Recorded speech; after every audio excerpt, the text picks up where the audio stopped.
Hello, dreamers, and welcome to the 319th episode of Killafornia Dreaming. Before we get started, I have a few notes about the show and what's been going on for the last month. This is an independent podcast that is 100% listener supported, and there are a number of ways that you can help keep the lights on over here. Please follow the show on all the social media sites: Facebook, Instagram, X, TikTok, and Snapchat. I haven't been that active on there lately. I'll explain that in just a minute. Some of you already know if you're friends with me on Facebook. But most of the time, you can keep up with new episodes and current topics in the world of true crime. You can leave a nice rating and a review on whichever platforms you listen to your show on. Subscribe to Killafornia Dreaming on Apple, YouTube, Spotify. Share, like, comment, all the good things. And if you have $1 or $2 a month to spare, please consider supporting me on Patreon. You'll gain access to content exclusive only to subscribers. The most recent series is a 3-parter where we talked about the Peacock documentary entitled The TikTok Star Murders. It was carried out in 2021 by former social media personality Ali Abulaban, also known as Jin Kid, and how his relationship with his wife Anna ended in a double murder. And along with that, there is a back catalog of dozens of episodes only available on Patreon. This week, I would like to thank Jasmine B. in Crow's Landing, California, Hillary H. in Wasilia, Alaska. I hope I said that right. I'm sorry if I didn't. Stephanie A. in Bakersfield, California. Jane G. I got you again. God, thank you so much for your ongoing support.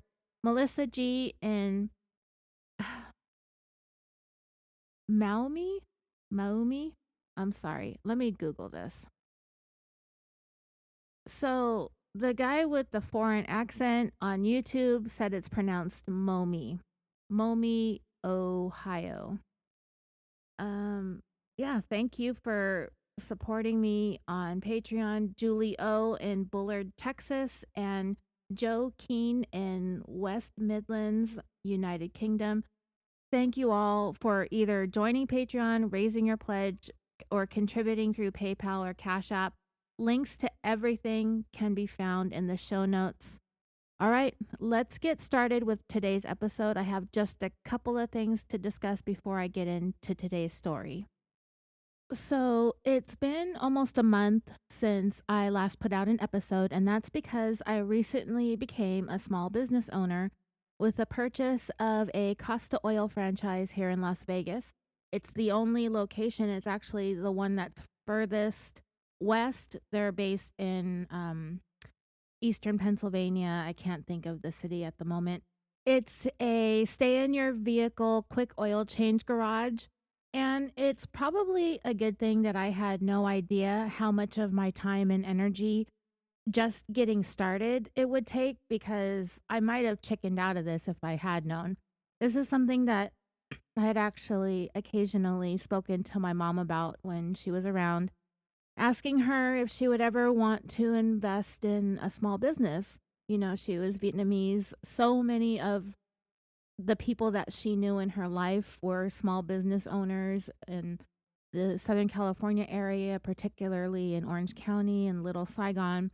But my mom was the type of person who looked down at people in the customer service industry. Like, no matter what you do, you have to be waiting on somebody, you know, and she felt like a measure of success was how well you married, you know? And clearly I did not do well.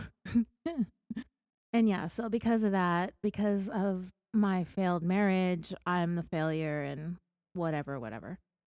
So my mom would never do it, but I had to at least try and ask. But yeah, she shot me down every time. So this is kind of like a personal journey that I could do this and prove it to myself that I could do this. I was nervous to go through with it, but I did. So that's what's been keeping me away from our regularly scheduled programming.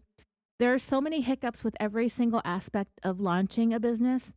And the biggest pain is pretty much all of it, but mostly having to be on the phone with every single entity where it's all automated and you can't get the help that you need when you need it. But as soon as I get all the ducks in a row and we have our grand opening celebration, I'll be taking more of a back seat so I can get back to my main hustle here with you guys. So, if you are in the Vegas area and you are able to show support, it's on Boulder Highway, so consider yourself warned. It's not the greatest location, but it is a busy location. Anyway, wish me luck, and let's get started with today's story. I have really missed recording, I'll tell you. So, the reasons why people do the things that they do is a big part of at least my fascination with true crime. We wonder why someone would carry out a criminal act or an act of violence. And in the time since I first started writing this episode, a lot has happened. There was the assassination of Charlie Kirk last week. And yeah, motive has been a topic of conversation a lot lately. One of my favorite things to understand about a crime is the motive. And a lot of times the motive is pretty simple and clear. There are some typical motives we can almost always count on being a part of the reason behind a serious crime like murder: jealousy, lust, greed, revenge, psychological triggers, hate, financial gain. Just getting into a few specifics: murdering an abuser, wanting out of a relationship, workplace violence, tired of taking care of an ailing relative, silencing witnesses. Lust, love, loot, and loathing. They're the four L's of murder. But whatever the case is, I think the majority of the time, we do have an understanding of what someone's motive is. Other times, though, it can be confusing if the criminal defendant does have some mental health issues going on, something like that in the background. That can make a motive a little more complicated. Sometimes there isn't always a clear motive, and we never actually get to hear from the accused or even the convicted, like in the case with Brian Koberger. We can speculate up and down until we're blue in the face, but unless he comes forward and says something, and I actually, after seeing some of the pictures of him that were released last week, I don't think I want to hear from the guy, to tell you the truth, but he is bizarre looking.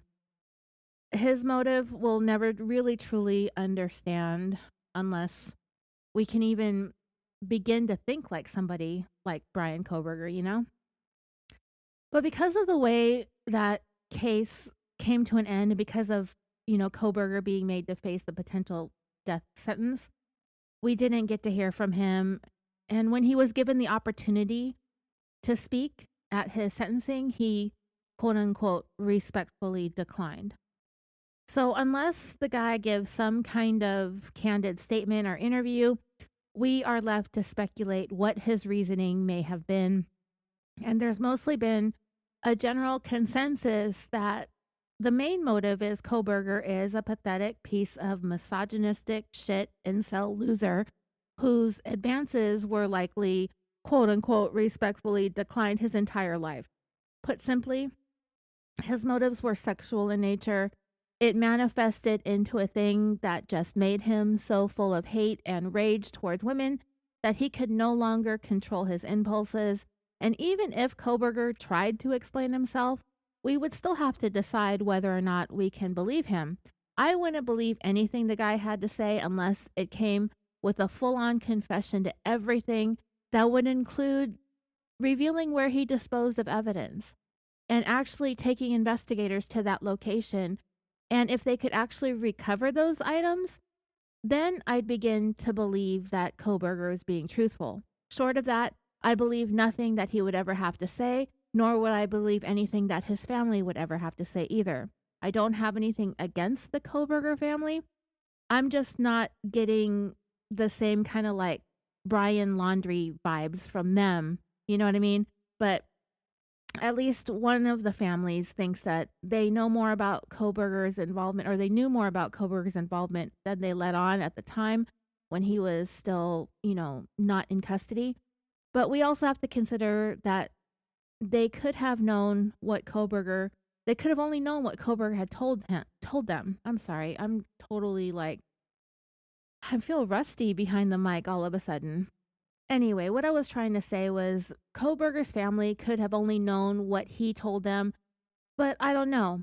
I think that they did have an understanding on a certain level that their son and brother was deeply troubled, but I don't know if they could even begin to understand where all of this came from to begin with. I do feel bad for them. I feel bad for any family that has to go through something like this. And I think that, with this recent mess with Charlie Kirk and the young man who is accused of assassinating him, I think his family took what they've seen in recent years in the media with how families of high profile suspects have been treated. And I think they tried to sidestep that by being cooperative from the jump. I think that they did things the way that they thought was best for them and for their son, but I don't know because I haven't really had all that much time to look into the whole story because of the new business and everything. But maybe that's something we could talk about in a later episode. I'm not sure where everyone is at with talking about the assassination. I'm very like neutral about politics, so I think I am, but I think it's a discussion that's worth having. And if you guys don't have Charlie Kirk fatigue, we can maybe talk about that next. Or if somebody wants to come on and talk with me, I'm down for that too. I have one person that is supposed to be doing an episode with me. You remember the locked door death? You know who you are, Rebecca. We'll talk soon, okay? I want to get that out there, and I know you're busy with the new puppy? Is that what's going on with you? Yeah. Oh, you know what? Speaking of new puppies, my daughter is, I think, adopting a new Chiweenie today. She's really having like anxiety about me picking the dogs up from California. So she's having the foster family of this dog. His name is, her name is Boodles, Boodles, like noodles with a B. She wants to change it, but I like it. But anyway, oh, my friend Brandon is calling. I'll be right back. Sorry, that was so sidetracky. But anyway, the reason why I was talking about motive is because it kind of plays a role in pretty much every crime. And in the case that we are discussing in this episode, the claim is going to be self defense. And some may believe that to be the case. I think most of us know better by now that this is probably not going to be that simple. But when we start to peel away the layers of the story and the reasons behind this crime, it it's not completely clear on any level really and what the motivation was, and it will be up to the investigation and ultimately each of us to decide what we think the case to be.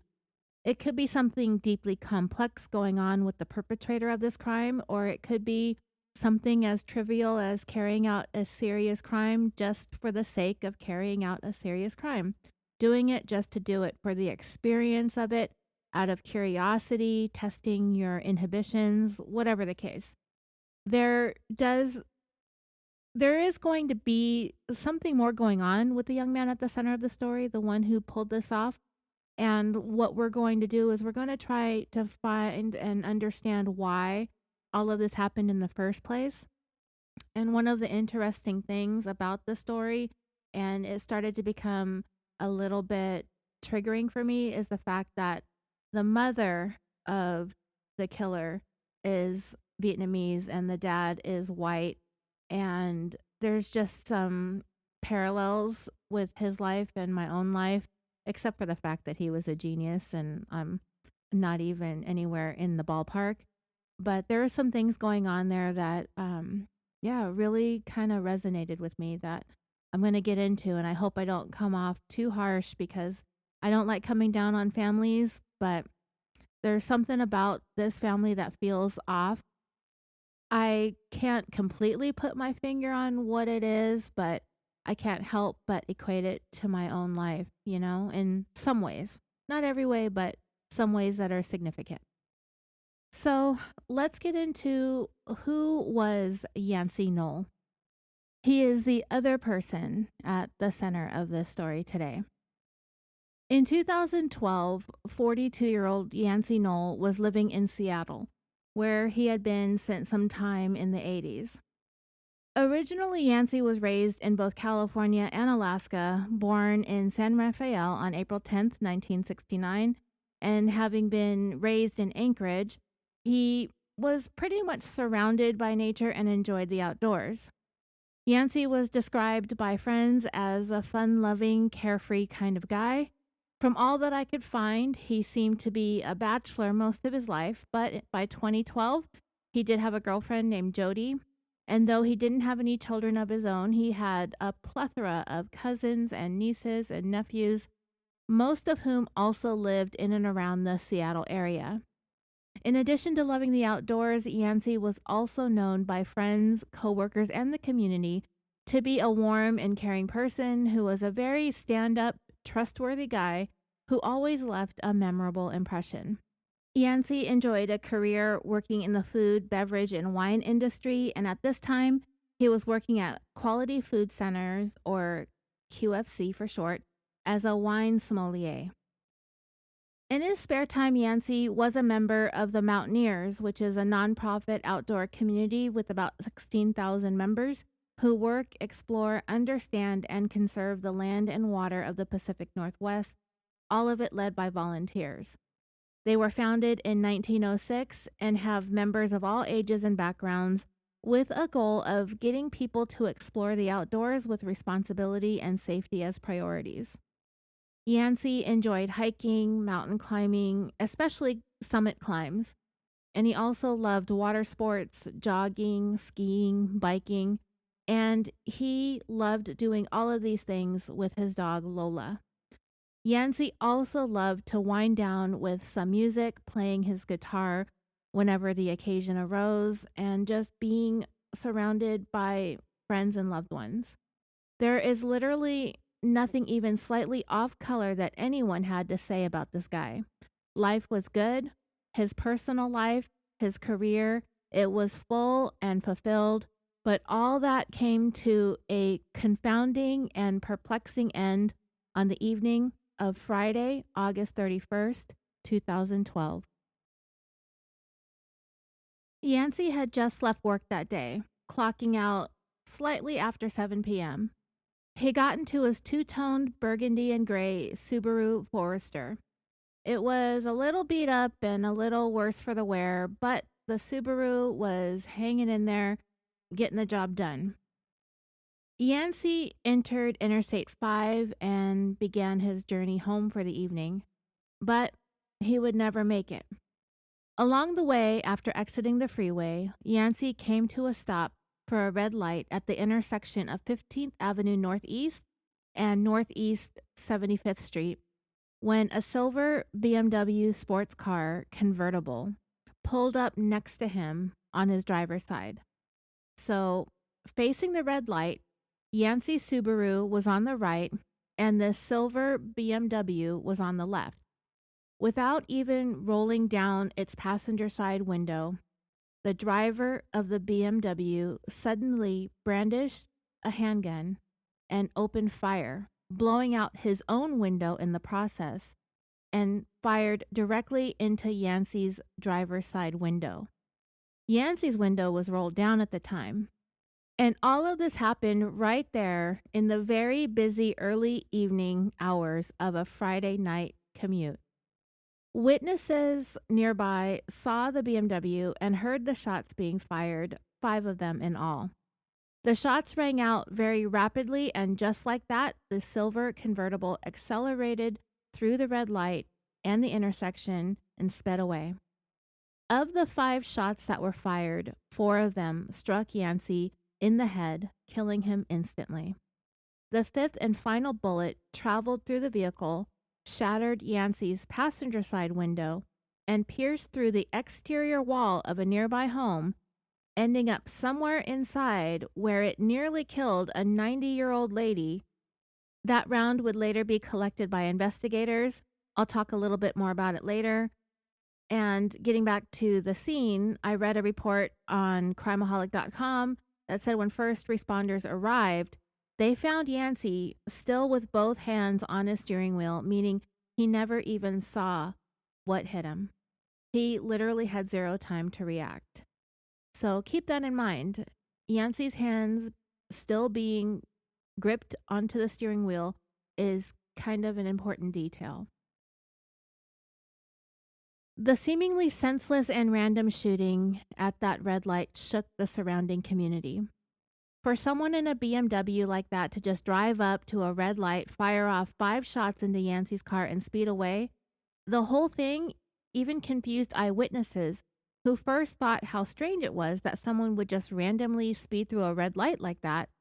It seemed as if the car went from 0 to 60 in just seconds, which it probably did.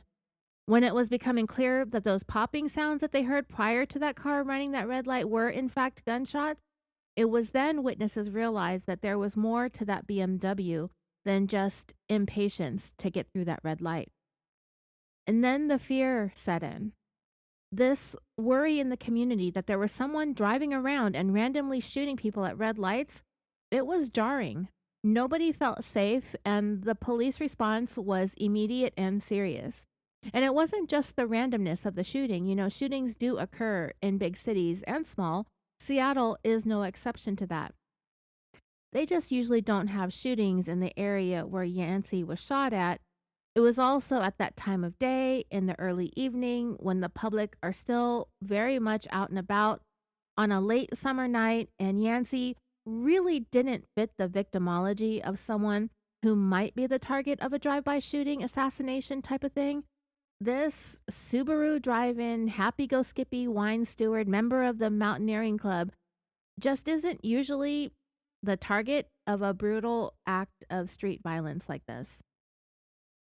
Yancy Noll was also a person who had not an enemy in the world to speak of. So, how is Mr. Silver BMW an exception to this?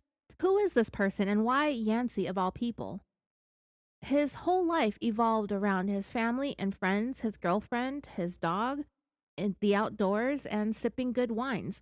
What could the driver of that BMW have against Yancy? If nothing else, the shooting, as random as it felt, also seemed very planned and coordinated to an extent. The shooter carried out what he did with exactness and precision. There was nothing anyone saw in the lead up to indicate otherwise, meaning this guy did what he did because that's what he wanted to do, and there was no indication ahead of this that anything like this was about to happen. So keep that in mind too, that this really all came out of nowhere. Well, for instance, there was speculation that this might have been some type of road rage incident.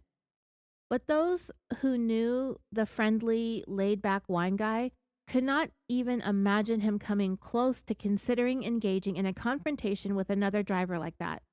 His was not the personality type that anything would just cause him to escalate things to a situation where guns get drawn and shots get fired. He's just not that guy, Yancy, I mean. A longtime friend that was interviewed on an episode of 48 Hours that covered Yancy's story said that, in fact, not only was Yancy the unlikeliest of people to get into an angry confrontation on the road, he drove around more like your grandma than anything else. Yancy was a careful driver. He was, after all, driving around in a Subaru station wagon. Not exactly a car built or known for its speed or its horsepower. Yancy was not an angry guy. He was not quick-tempered. He was the least impulsive person ever. He avoided confrontation, a down-to-earth, respectful, quiet guy.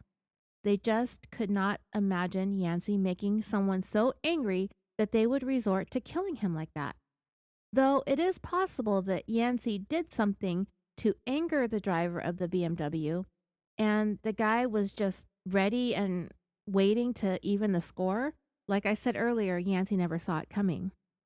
The investigation revealed that it was possible that Yancy and the driver of the BMW had an encounter with each other on the 5 freeway, and Yancy was heading home when he reached that stoplight and the BMW pulled up and just shot him before he even knew a thing. Yancy's friends who spoke to 48 Hours find a small measure of solace in the fact that he died not ever knowing or understanding what even hit him. And, I think we learned a lot about the neurology of a sudden and violent impact to that part of your body in the last week or so with the whole Charlie Kirk assassination. I've watched I've been more interested in, how it all happened, what happened to him, how this shot killed him, and, the trajectory and how he reacted and why his body moved the way it did, the neurology of it all. That's what I'm trying to get to. Um, Same thing with Yancy, except he took 4 bullets, not just one. When I did rewatch the 48 Hours episode, and this was just I think it's been about 10 years since this episode aired on 48 Hours. I rewatched it recently for this episode that we're doing on it. It was said that when the car pulled up, Yancy did glance over in that direction, and it is likely, if he was looking at the driver, that he may have seen the man in the driver's seat. He may have seen the man raise his weapon and point it directly at him, because the first shot did hit Yancy in the face. The other 3 bullets that struck him after that, he had a split moment left in life to react, and he was able to turn away from the gunfire. Again, it did happen fast enough for that it to most likely not have even registered in Yancy's thoughts. Investigators were also curious about the remarkable precision that the shooter demonstrated when firing these 5 shots at Yancy, and like I said, 4 of the bullets striking him right in the head. And even more curious was the fact that they weren't the only 2 cars at that red light. There were several motorists that stopped at that red light and proceeding through the intersection when it turned green, with several of these drivers being in very close proximity to where the shooting took place. Motorists described hearing 5 popping sounds in very quick succession. Even after the driver of the BMW opened fire at Yancy, several other drivers watched as he passed them by as they were stopped at the same red light, and watched as the BMW quickly sped off, barely missing other cars, as he drove through oncoming and cross traffic. There were even a couple of friends in a nearby car when the BMW passed by as it ran the red light, and they were irritated with the way that this guy went through the intersection and wanted to catch up to the car and, I don't know, maybe try to get the license plates, but they were quickly left in the dust by the little sports car.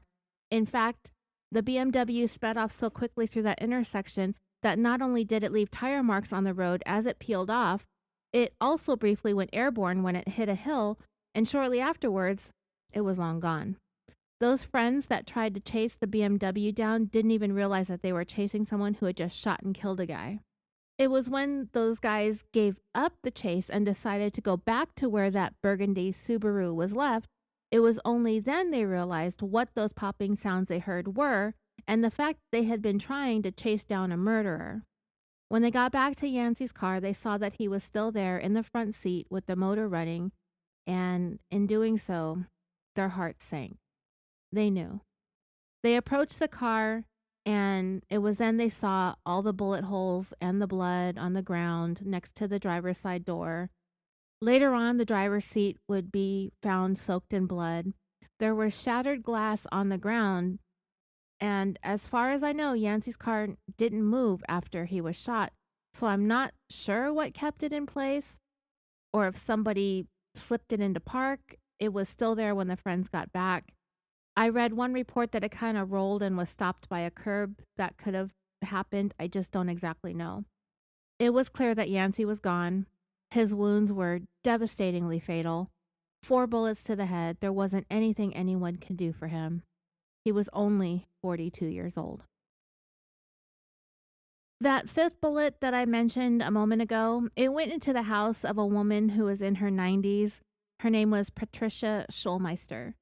She heard the commotion, something that sounded like an explosion, and when she got up to look out her window to see what all this mess was about, she just about nearly stepped on bullet number 5. Patricia was interviewed in that 48 Hours episode that I watched, and she described how the bullet ended up on her living room floor. She said, quote, "The bullet came through our fence, came through the pane of glass. It hit the big lampshade that was on top of that big lamp, through this hallway, and before it landed, it hit this picture of my precious kitty cat, Miss BP, and then it dropped to the floor." So she did what almost none of us would do, but We know a little bit better being crime experts in our own right, right? Miss Patricia picked up the bullet and went outside and waited for some cops and whatnot, investigators and things to show up. And when she found someone who looked like they might want to collect that bullet, she tapped him on the shoulder and dropped that bullet into his hand. The bullet turned out to be a 9mm fired from a Glock pistol. So with that, Miss Patricia provided the very first piece of solid evidence because at that point, they didn't have very much at all. What they first needed to figure out was what exactly it was they were looking at here with this shooting. Was this something targeted and planned? Was this random? Was this road rage? The lead investigators were in for a very tedious case with this one. Tedious indeed. And it was a lot of the same as what Yancy's friends and family found confounding. Everybody, investigators, everyone involved, were stumped as to why Yancy. The guy had nothing weird or shady going on in any aspect of his life. He had nothing to speak of in terms of any criminal history or run-ins with the law. Nobody who knew him would ever describe him as having any kind of temper or go around like a hothead with a chip on his shoulder. It just wasn't in his personality. And besides, if there had been anything between the driver of the BMW and Yancy, it wasn't being said at the scene of the shooting. Not only did the gunman fire through Yancy's driver's side window, he also fired through his own passenger side window too. But like I said, Yancy's window was rolled down, so if there was any conversation, he may have heard it. But Yancy was looking forward and had his hands on the wheel. He wasn't really paying all that much attention to the guy pulling up next to him, except for that glance over where he ended up getting shot square in the face. The glass that was in between the cars belonged to the BMW. That was its passenger side window. Yancy's driver's side window was intact, but his passenger side window was also shattered, and that was obviously on the other side of the car. And, to be honest, I didn't really think too much about that detail when I first watched this episode of 48 Hours some years ago. The fact that the gunman shot out his own window. I don't know why that detail didn't strike me at the time, but it was really odd to the investigators on the case, and they actually found it to be extremely bizarre that the gunman would not roll down his own window like that. And I guess, yeah, that does make sense. Why would this guy want to mess up his own vehicle and really in the process create a whole bunch of damning evidence against himself potentially? But yeah, this was something none of these detectives assigned to this case ever saw. Someone doing this type of drive-by shooting and doing so with their window rolled up. But like I said, they did see it as a major piece of evidence. Once they tracked down that BMW with the broken or recently repaired window, it would be helpful. Witnesses were also able to tell investigators what type of BMW the gunman was driving, that it was convertible. It was one of those Z3 or Z4 series. The top was down at the time, and one of the witnesses noticed that the car had some aftermarket rims on it as well. So with that, police were able to release to the media what they wanted the public to be on the lookout for: this specific type of BMW with the broken passenger side window and specialized rims. One of the witnesses, and it was a friend who tried to chase down the other driver, he actually got a really good look at the shooter and was able to provide a forensic artist with enough details to create a quite remarkable sketch of the suspect. Along with the description of a car and the detailed sketch of the driver, they were also able to release to the public still images of the actual car itself from a nearby security camera. Once that information hit the media about the silver convertible BMW, those started getting pulled over all across the greater Seattle area. Things were very tense for a while in the days following the shooting. The police did not know if this person was going to strike again, so they were very anxious to track him down quickly. About 2 weeks after Yancy was killed, investigators had been fielding hundreds of tips that were being called in. And before long, a viable suspect emerged. And it was a suspect that was the last suspect that anyone looking for suspects would have suspected. In the episode of 48 Hours that I watched, it was said at first glance this person that emerged in the investigation as someone to potentially look at in this case, he didn't really appear to be the type of person that would ever have anything to do with what happened to Yancy. But he not only had the right car, he also strikingly resembled that very detailed forensic sketch that witness was able to help make. He was a young man who was incredibly intelligent, even described and certified as a genius. At a very young age, it was clear that this kid was exceptionally gifted. He was an intelligent genius who drove just the right car and had just the right look. But at the time, it was starting to feel like everybody and their mom had a BMW Z4 or Z3.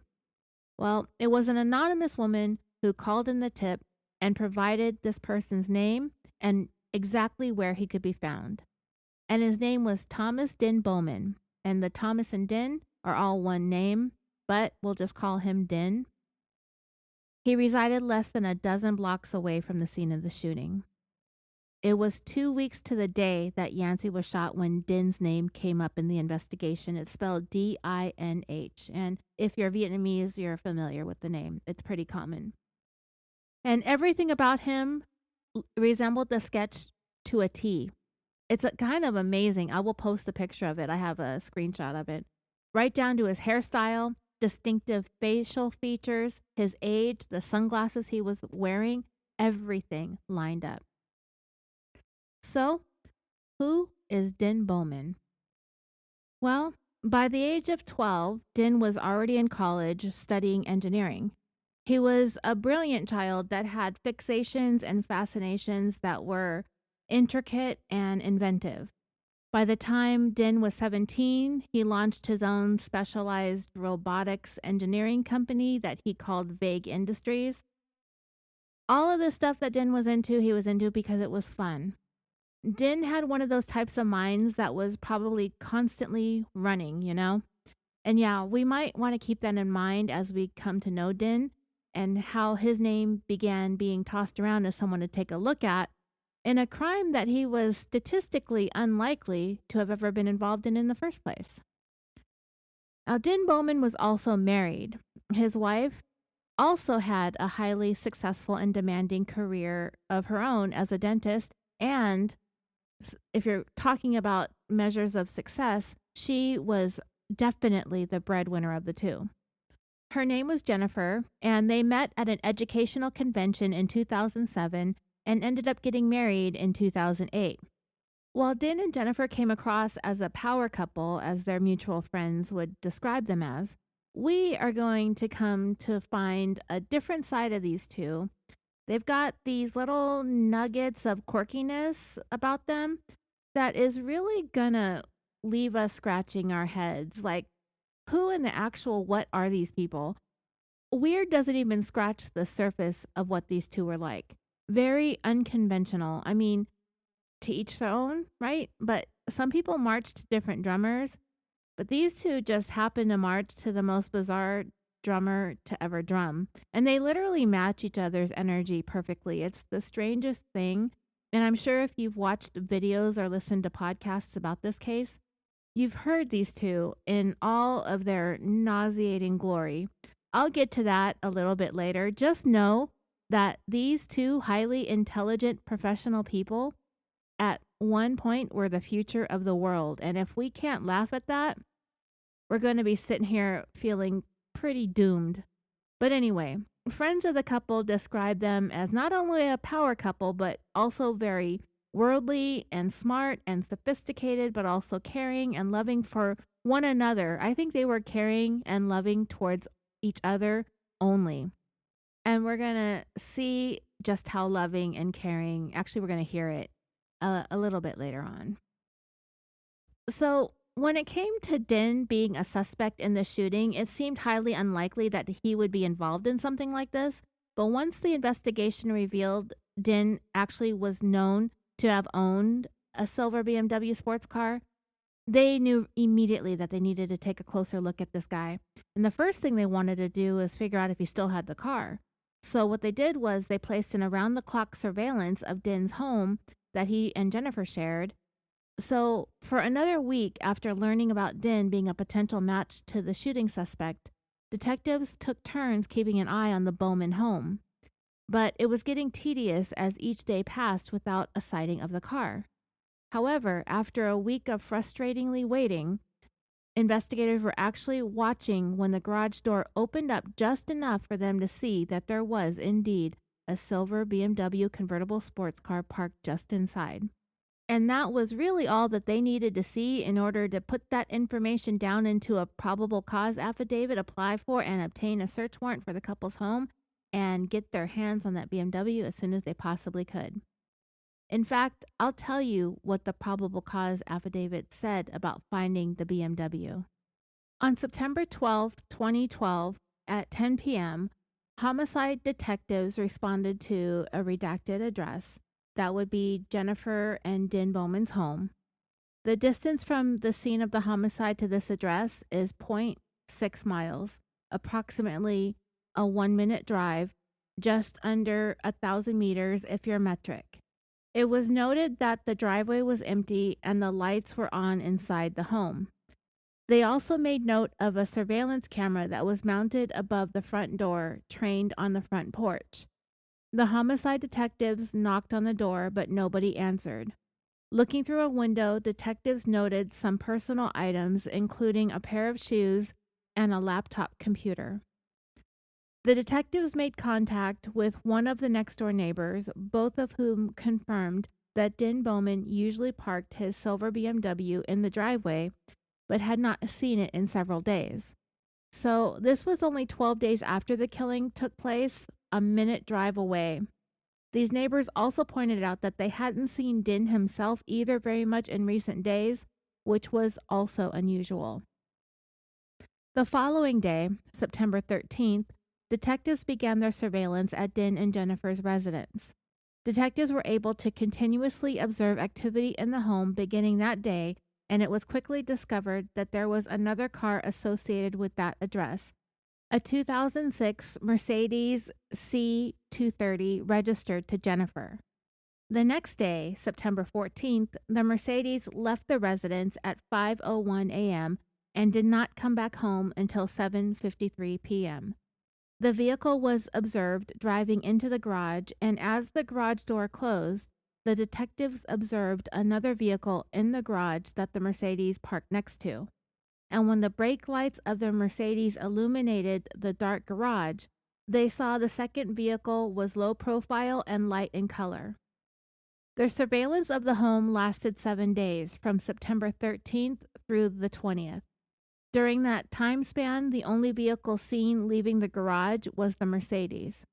It was difficult to determine who was driving the vehicle at all times because it has very dark tinted windows. Dinh Bowman had only exited the home a few times, once on foot with his wife, and a second time with his wife and another female. It was also during the course of the surveillance that the detectives discovered the resemblance of Dinh Bowman and the forensic sketch that was made of the shooter based on witness statements. The probable cause affidavit described it as strikingly similar. They found pictures of him on both his and Jennifer's Facebook pages. There was also a photo of Dinh on her page where he was wearing sunglasses that were strikingly similar to the ones witnesses described and were drawn on to the composite sketch. Based on their findings over the course of those 7 days of surveillance, despite the fact that Dinh seemed pretty aware that he needed to lay low, they had obtained enough information from their observations to get the search warrant that they needed for the garage. So just before the sun came up on the morning of Friday, September 21st, 2012, exactly 3 weeks after Yancy was murdered, Dinh and Jennifer Bowman were confronted by a team of officers outside their home, there to execute their search warrant, just as they were heading to work. According to the probable cause information, both Dinh and Jennifer left the home together in the Mercedes, and in short order, they were pulled over. Inside the vehicle was a garage door remote, which was taken by detectives. Dinh Bowman was asked if he would be willing to consent to a search of the garage, but he stated that he would not consent. However, it was no matter. they had their search warrant in hand. About 30 minutes later, Seattle police, the SWAT unit, and homicide detectives served their warrant. Investigators quickly made entry into the garage to get a closer look at Dinh's BMW, and it was when they finally got that garage door open that they were able to confirm that the vehicle they caught a glimpse of the night before was a silver BMW sports car. The detectives also quickly compared the driver's side window to the passenger side and confirmed that the passenger side window was definitely not the stock window that the car came with. It lacked the official BMW logo that is imprinted on the glass. The window that was on the passenger side of Dinh's car was aftermarket. They also saw glass shards in the door rail channels and in the carpeting, which is consistent with the window having been shot out by someone seated inside the car. It was also at this time that investigators made note of the fresh spray paint smell, the source of which would later be determined to be from the rims on the car, which someone had painted from silver to black. There was also an air purifier running in the garage at the time as well, presumably to help with the strong smell of paint. So getting back to Dinh and Jennifer, once they were pulled over at that point, Dinh was placed under arrest for suspicion of murder. Both he and Jennifer were taken down to the police station and placed in separate interview rooms for questioning. But they didn't really get far with either one of them. When it came to Dinh, what the detectives decided to do was let him cook in that room by himself for a couple of hours before beginning their questioning. I think that they knew that the chances that this guy was going to use that Mensa IQ of his to lawyer up are pretty high, so they placed him in the room and left him there by himself for more than 2 hours. And there was nothing about the situation that Dinh found himself in that seemed to be anything out of the ordinary to him in the moment. He was very calm and casual, like this was a normal, everyday thing to be taken into custody on a Friday morning while heading to work. If Dinh was at all concerned about being down at the station, he didn't show it. He paced around a little bit. They gave him some snacks and a coffee, which he consumed while he waited. They showed some of the footage of him in the room on 48 hours, and you can see that Dinh also often has a weird grin on his face. Eventually, Dinh gets tired of waiting and he knocks on the door, and he does that annoying knock, like that whole, that stupid knock. And then when someone opens the door, Dinh, in a really high pitchy voice, he said, "Yes, sir, I'm getting a little annoyed at how long this is taking. Do I need to get a..." And the officer cut him off and said, "I'm sorry, it has to take as long as it takes, okay?" And with that, Dinh was just going to have to stay put. In the meantime, in another room, detectives were speaking to Jennifer. I don't know if they were the same detectives and they were going back and forth between Dinh and Jennifer, or if they were different detectives. I can't recall if I even paid attention or noticed. But I'll tell you this much. Jennifer Bowman is one of the most annoying people I've ever had to listen to in an interrogation room, and we actually really don't hear all that much from her. She's not really being interrogated, she's being questioned as a witness. And the reason that it's annoying is because it's almost like she's mocking this whole process. And I've gone through some terrible interrogations over the past couple of years or so, but this one is pretty short and sweet. However, in terms of uselessness, this one takes the cake, even worse than Leticia Stout. And the reason that it annoys me so much is because I know this woman is incredibly smart. She's professional. She's a dentist. She's highly educated. There's no way this woman does what she does for a living as a dentist, making hundreds of thousands of dollars a year, and yet acts like she doesn't know jack squat about jack squat. And it's almost insulting for her to sit there to try and play dumb when we know for a fact, for once, that she's probably the smartest person in the room. At least book smart, anyway. The detective sat her down, and the first thing that she said was, Have you heard of any murders like within a few blocks of your house in the last few weeks? And Jennifer's reply to that was, I'm not sure. The detective was incredulous and replied, You're not sure? It's a yes or no question. Jennifer slowly repeated herself and said, I'm not sure. And according to the other detective that was in the room at the time who spoke to 48 Hours in an interview, they said that ever since then, Jennifer Bowman's questioning is referred to around the police department as the I'm not sure interview. And on the episode, they showed a short montage of Jennifer's various I'm not sure replies.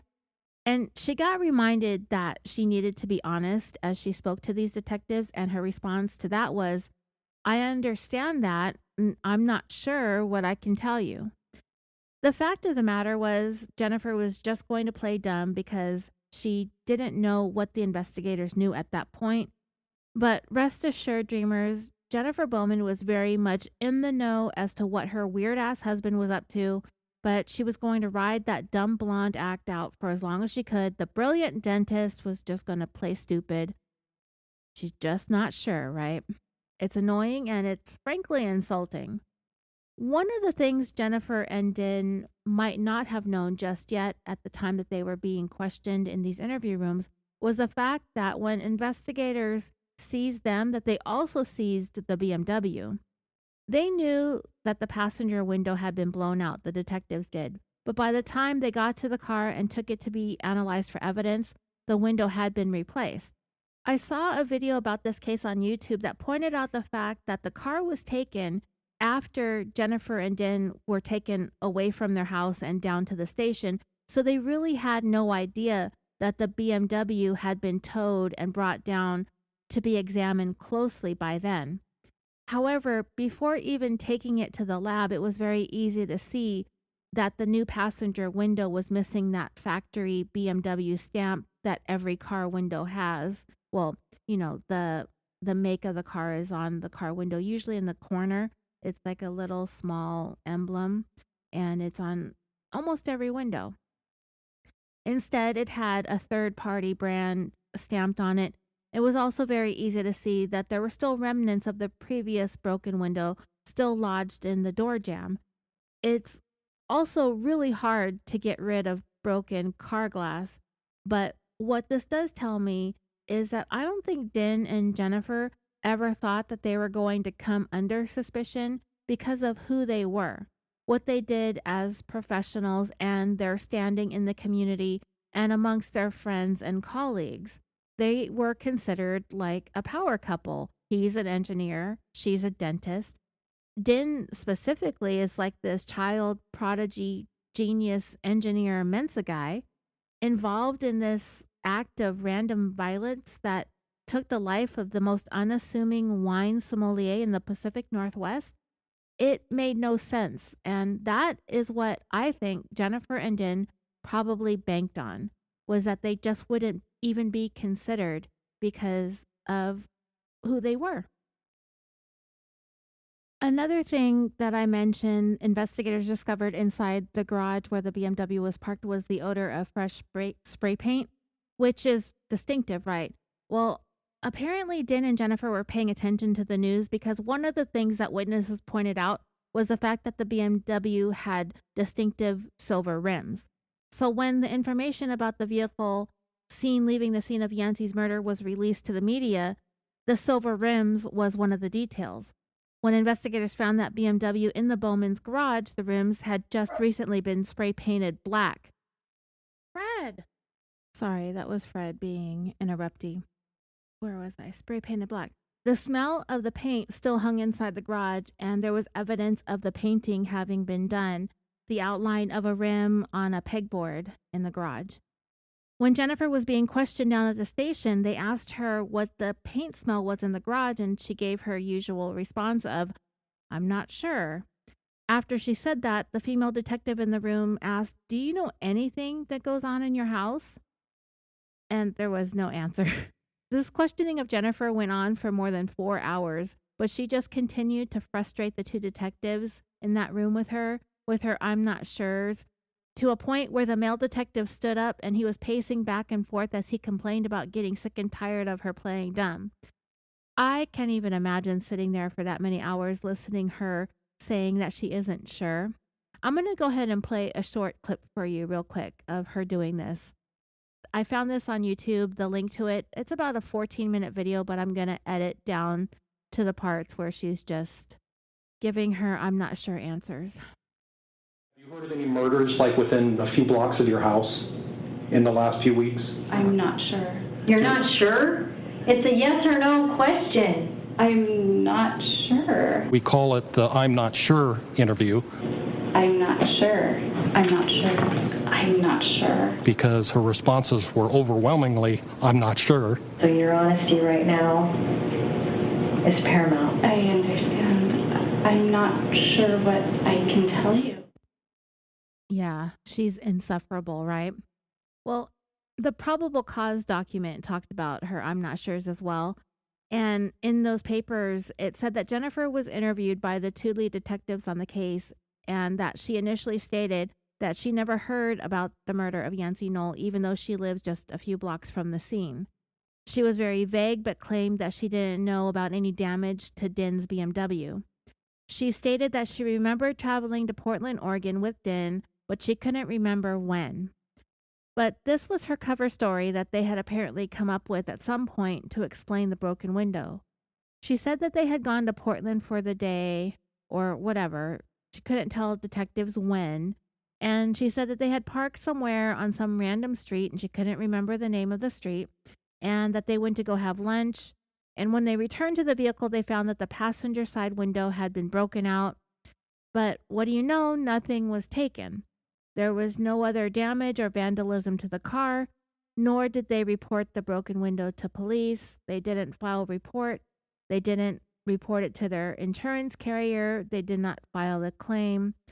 So they went to a random unknown auto glass repair business in Portland and had the window replaced. The detectives pressed Jennifer for more details, specifically the day when the window repair was made. After looking through her phone, Jennifer finally provided an actual answer and said that they traveled to Portland on September 1st. That was a day after the shooting. But Jennifer is going to continue to play the dumb card. The brilliant, successful dentist is quite good at it too. Obviously, they went to Portland. Din and Jennifer drove over 3 hours south across state borders in order to get the BMW's window repaired. And that was an effort to hide the fact that he's the one guy in Seattle that everyone was looking for, with the car that everyone was looking for, with the broken window that everyone was looking for. It was highly likely that if he stayed local, like he did with the shooting itself, right? If he chose to shit where he sleeps, it was likely he was going to be shitting again where he slept if he went to a nearby auto glass repair place. So he went someplace almost 200 miles or 321 kilometers away to get the work done. And the news had likely not reached beyond Seattle at that point, so no one would be the wiser. No one would understand the importance of a silver BMW with a broken window down in Portland at that point in time. And they may never have. This story quite possibly could have just stayed local until the trial or 48 hours picked it up, you know? I don't know. I don't know how prominent this case was. I don't remember hearing about it at the time. I remember hearing about it from watching it on 48 hours. So anyway, Din ended up lawyering up. Remember, they had let him sit there in that interview room for a couple hours, and when they finally came in and they said that they wanted to ask him some questions, but when they got to it, they asked him if he wanted to speak to them or would he rather speak to an attorney first, and then he said in his weird sing-songy voice, "Well, I guess I'd like to talk to a lawyer." So the detectives got up and left the room. But if Din thought that he was about to go free on this day, he was wrong, because they eventually came back in to let Din know that he was being arrested and charged with the crime. And so quietly, Din asked, "Of what?" And the detective replied, "Murder." And Din said, "Of what? Of who?" and the detective said, of a human being. And all Dinh had to say to that was, okay. A few months later at a bail hearing, the courtroom was packed with friends, family, and loved ones of Yancy, all of whom wanted to get a look at the unassuming young genius accused of killing him. And it was there that Dinh would learn his bail would be a whopping $10 million. Even that was out of reach for the good dentist to come up with. So, investigators, they got him under arrest, but they got nothing from him, just like they got nothing from Jennifer. And all that I'm not suring that she did, getting herself out of having to answer anything usefully. It was clear that they were going to have to lean on the evidence that they would find in Dinh's car and in his home. Initially, detectives had obtained a search warrant for only the attached garage. It was during the course of that search, or shortly thereafter, once the car was confirmed to be the one that they were looking for that was involved in the shooting, they were able to obtain a search warrant for the other vehicles and the home. So, and also his workplace. The next day, they made entry into the main part of the house, and they actually found the couple's home to be surprisingly bare. They had hardly any furniture throughout the house, and they showed a picture of one of the rooms on 48 Hours, and there's a treadmill, a fan, a bookshelf, and some cardboard boxes. There was barely anything in the bedroom, and the mattress was even just on the floor. There's no bed frame or headboard. There were no nightstands. There were just a couple things next to the bed on the floor. There was a picture of another bedroom. Maybe there was a guest mattress there as well, also just on the floor. But the one interesting thing that they did find inside the home was a collection of guns and ammunition. Of course, the caliber of gun that they were looking for based on the shell casings and the bullets that were recovered at the scene of the shooting was not amongst the guns that were found inside the house. In the court documents from this case, it said that they located what they referred to in the probable cause affidavit as a gun room. The document says, detectives searching Bowman's residence also located a gun room in which Bowman had set up a sort of laboratory dedicated to his obsession with firearms. They found bullet-making equipment, ammunition, long rifles, scopes, and other items. They did not locate any handguns, including any 9mm, which is what was used in the shooting, but they did find 2 empty 9mm holsters and magazines. And Dinh Bowman also had a 9mm Glock registered to him, but it was also nowhere to be found. I'll talk a little bit more about some of the interesting things found in the search of the home in a few minutes. So, unable to come up with enough money to bail Dinh out, he was left to wait in jail for his trial to begin. And now, here's where the investigators got a glimpse into what Dinh and his wife Jennifer were like as a couple. And it is kind of different. And I'm not really going to be too judgy on it because what couples say and do with and to one another behind closed doors is nobody's business. But since Dinh and Jennifer were suddenly separated due to his incarceration, they found themselves relegated to communicating mainly by jailhouse phone calls, recorded jailhouse phone calls, hundreds of jailhouse phone calls that investigators had to suffer through listening to as the case against Dinh moved forward. Let me just start off by saying that Dinh and Jennifer called each other Bunny and Snuggles. She calls him Bunny, he calls her Snuggles, okay? I mean, everybody got a good look at Dinh after he was arrested, and when he was at his bail hearing, he looks like a pretty well put together young man. Stylish, nice hair, he's half Vietnamese, half white. And Jennifer, she actually doesn't come across all that bright for some reason. I think I'm just permanently biased and scarred by some of those jail phone calls that I had to listen to. The pet names and the bottomless I'm not sure's that she came up with. But despite Dinh and his average, unassuming vibe, he's got this bizarre side to him as well. And I think it was leaking out of him in that interrogation room with that high pitchy voice of his that's like nails on chalkboards. 48 Hours was nice about calling Din quirky. That's definitely one way of putting it. I'm going to go ahead and piece together some random audio clips of Din and Jennifer's phone calls for you right here at this point. Just get ready. It's a lot. Their marriage, I think, was a little unusual. They had pet names. Din was Bunny, and Mrs. Bowman, Jennifer, was Snuggles. And they also spoke of themselves in the third person. Din would call and say, "Snuggles, Bunny misses you terribly." Oh, little Snuggles. I'm Bunny, you're my snugsy hot top. Love, love, love. You're my Oxford, I'm your bunsy hot, and we cuddle. Yeah. Yeah. I love you, little sweetheart bunny bun. And then Snuggles would say, "What's wrong, Bunny?" And Bunny would say, "They continued the trial again, Snuggles." And Snuggles would say, "What the F is that about?" This seems ridiculous. It is pretty ridiculous. They can't prove premeditation.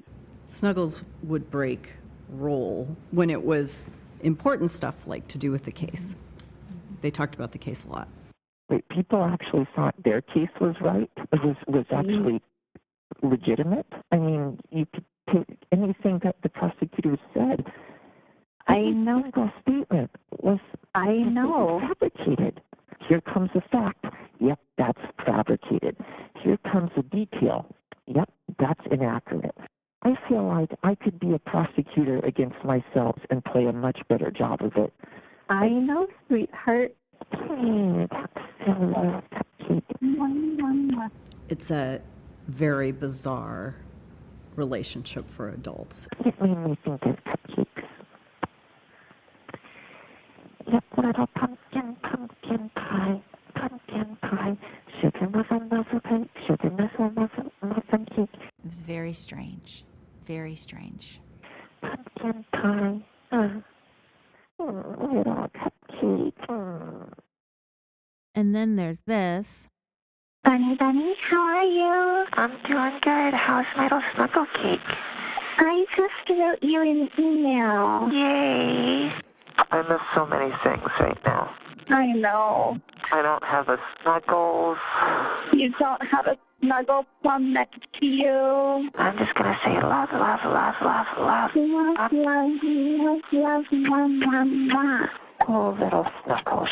I'm Bunny, you're my snugsy hot top. Love, love, love. You're my Oxford, I'm your bunsy hot, and we cuddle. Yeah. Yeah. I love you, little sweetheart bunny bun. So, yeah, Bunny and Snuggles. The former child genius, inventor, entrepreneur, robotics engineer, and his dentist. That is what their relationship sounds like, I guess. To each their own. But I can't lie, it was pretty nauseating to listen to. Even just the few clips that 48 Hours played.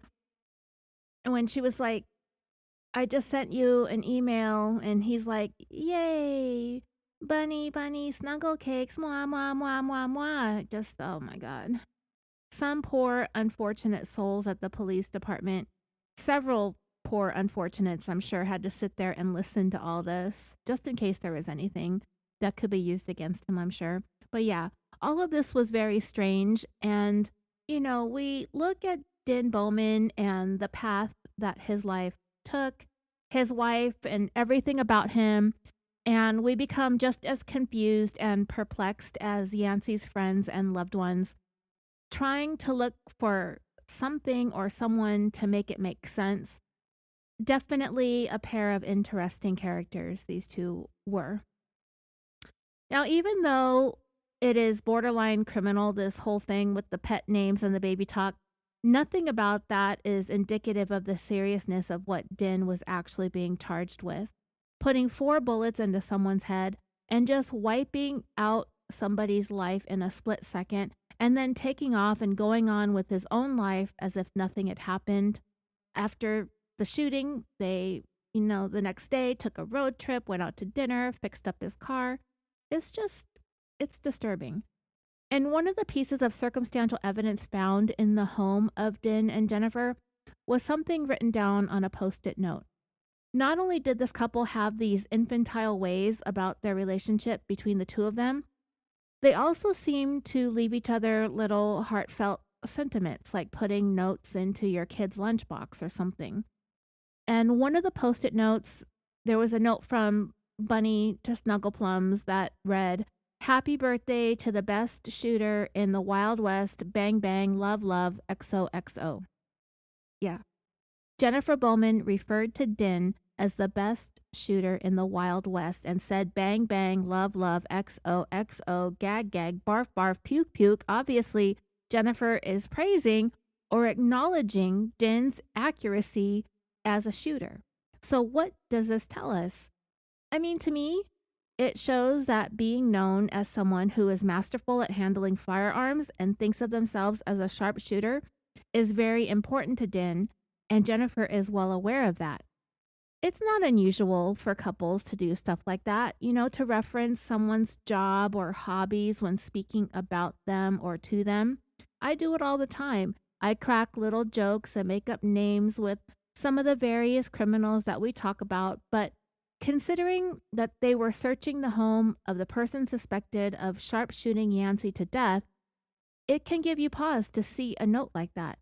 And while it may not really mean much or stand out in any other circumstance, when the circumstance is that you are potentially being accused of shooting someone with what appears to be expert marksmanship, a love note from your wife wishing the best shooter in the Wild West a happy birthday, it can only indicate that there is some level of interest in being known or acknowledged for your skills. It could very well be a weird coincidence, but we really don't believe in too many of those in these types of true crime cases, right? Right. I also think it's worth noting that this crime took place on the last day of August in 2012. Dinh's birthday was December 9th, so that little post-it had been clinging to whatever it was stuck to for no less than 9 months. It could have even been longer than that if it had come from a previous year. But it wasn't like something that Jennifer wrote the morning of Dinh's birthday and left it out for him next to a gift or with some breakfast in bed or something, and then he hung it up on to the wall or onto the fridge for a few days like you would a bouquet of flowers or something and then toss it into the trash.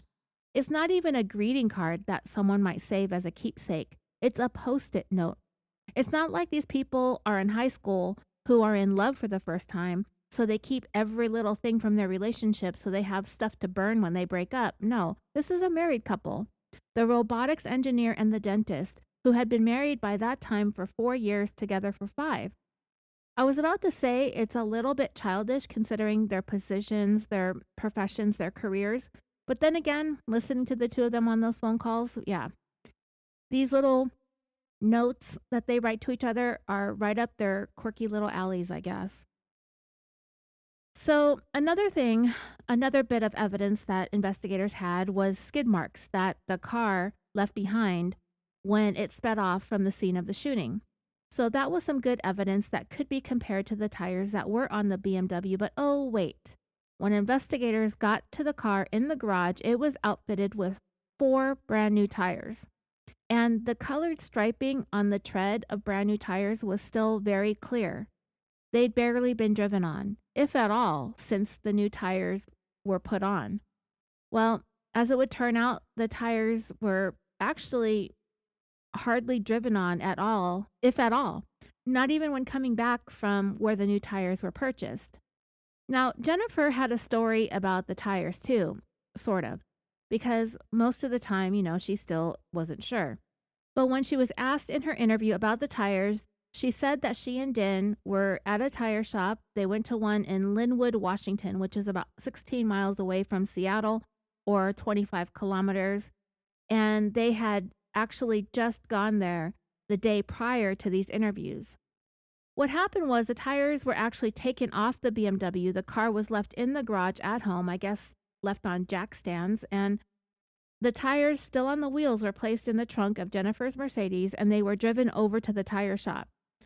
She, of course, wasn't sure why the tires were being replaced. She wasn't sure what happened to the tires that were taken off the car, and I'll expound on that in just a moment.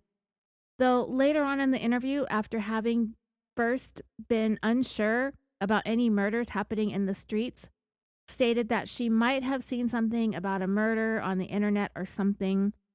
She was also shown the forensic sketch of the suspect, and she had to admit that it did look like Dinh, but she also said that the sketch resembled some of his friends. But she was mostly unsure about who his friends were and was only able to come up with the name of one friend. Well, detectives later investigated the tire purchase that was made in Linwood the day before. It had only been a day, right? I'm not sure why Dinh waited to change his tires. Maybe he didn't know about the tread marks that were left behind any earlier. Perhaps he didn't think of it. And it does seem a little bit coincidental that Dinh would swap the tires out at the last minute. But maybe something triggered him or spooked him. Maybe he picked up on the fact that he had been under surveillance all week. That had been going on, and maybe he figured it out, and that prompted him to take the wheels off the BMW so that he could continue to conceal his vehicle from public view and to get them to a shop in order to have them changed. Fortunately, it had only been a day, so the investigators went to that Big O Tires.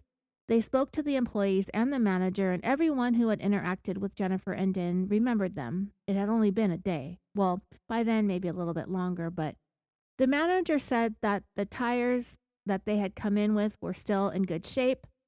They were not in need of replacing. None of them needed to be, and the couple also insisted on taking the old tires with them. And yeah, when Jennifer was asked what happened to the tires, she was, what? Not sure. For sure.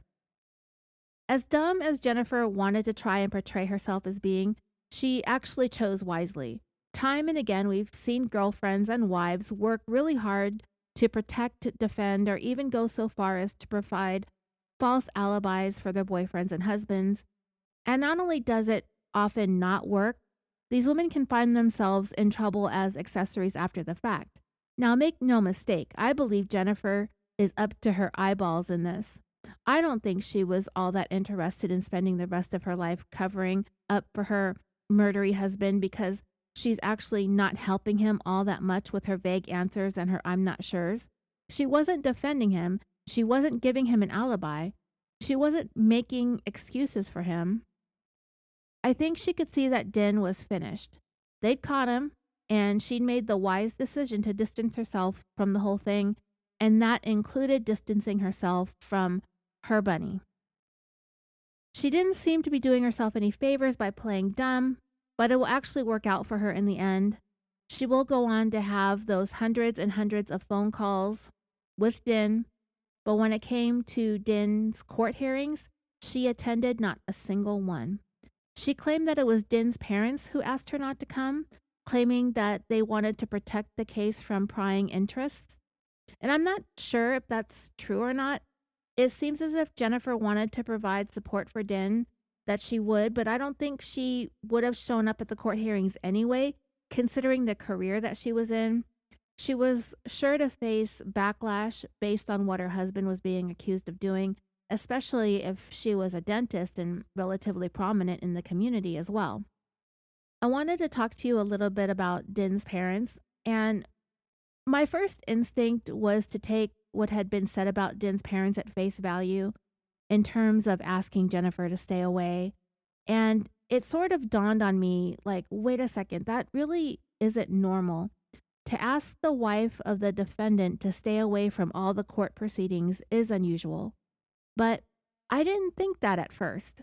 And that's when I realized my mom, my own mother, would have done the same thing.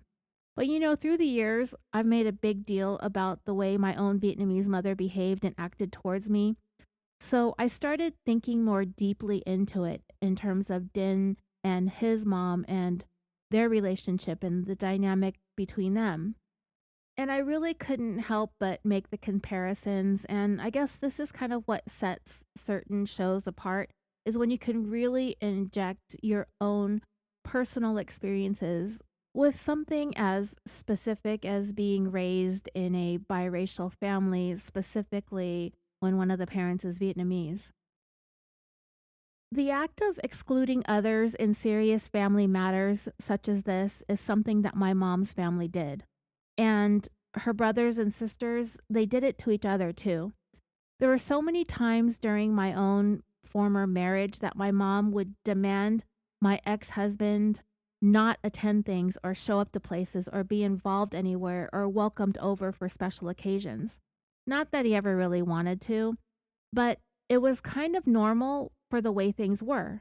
My mom didn't want me having friends. She didn't want me ever going places with anybody. I never had people sleeping over. I never had parties.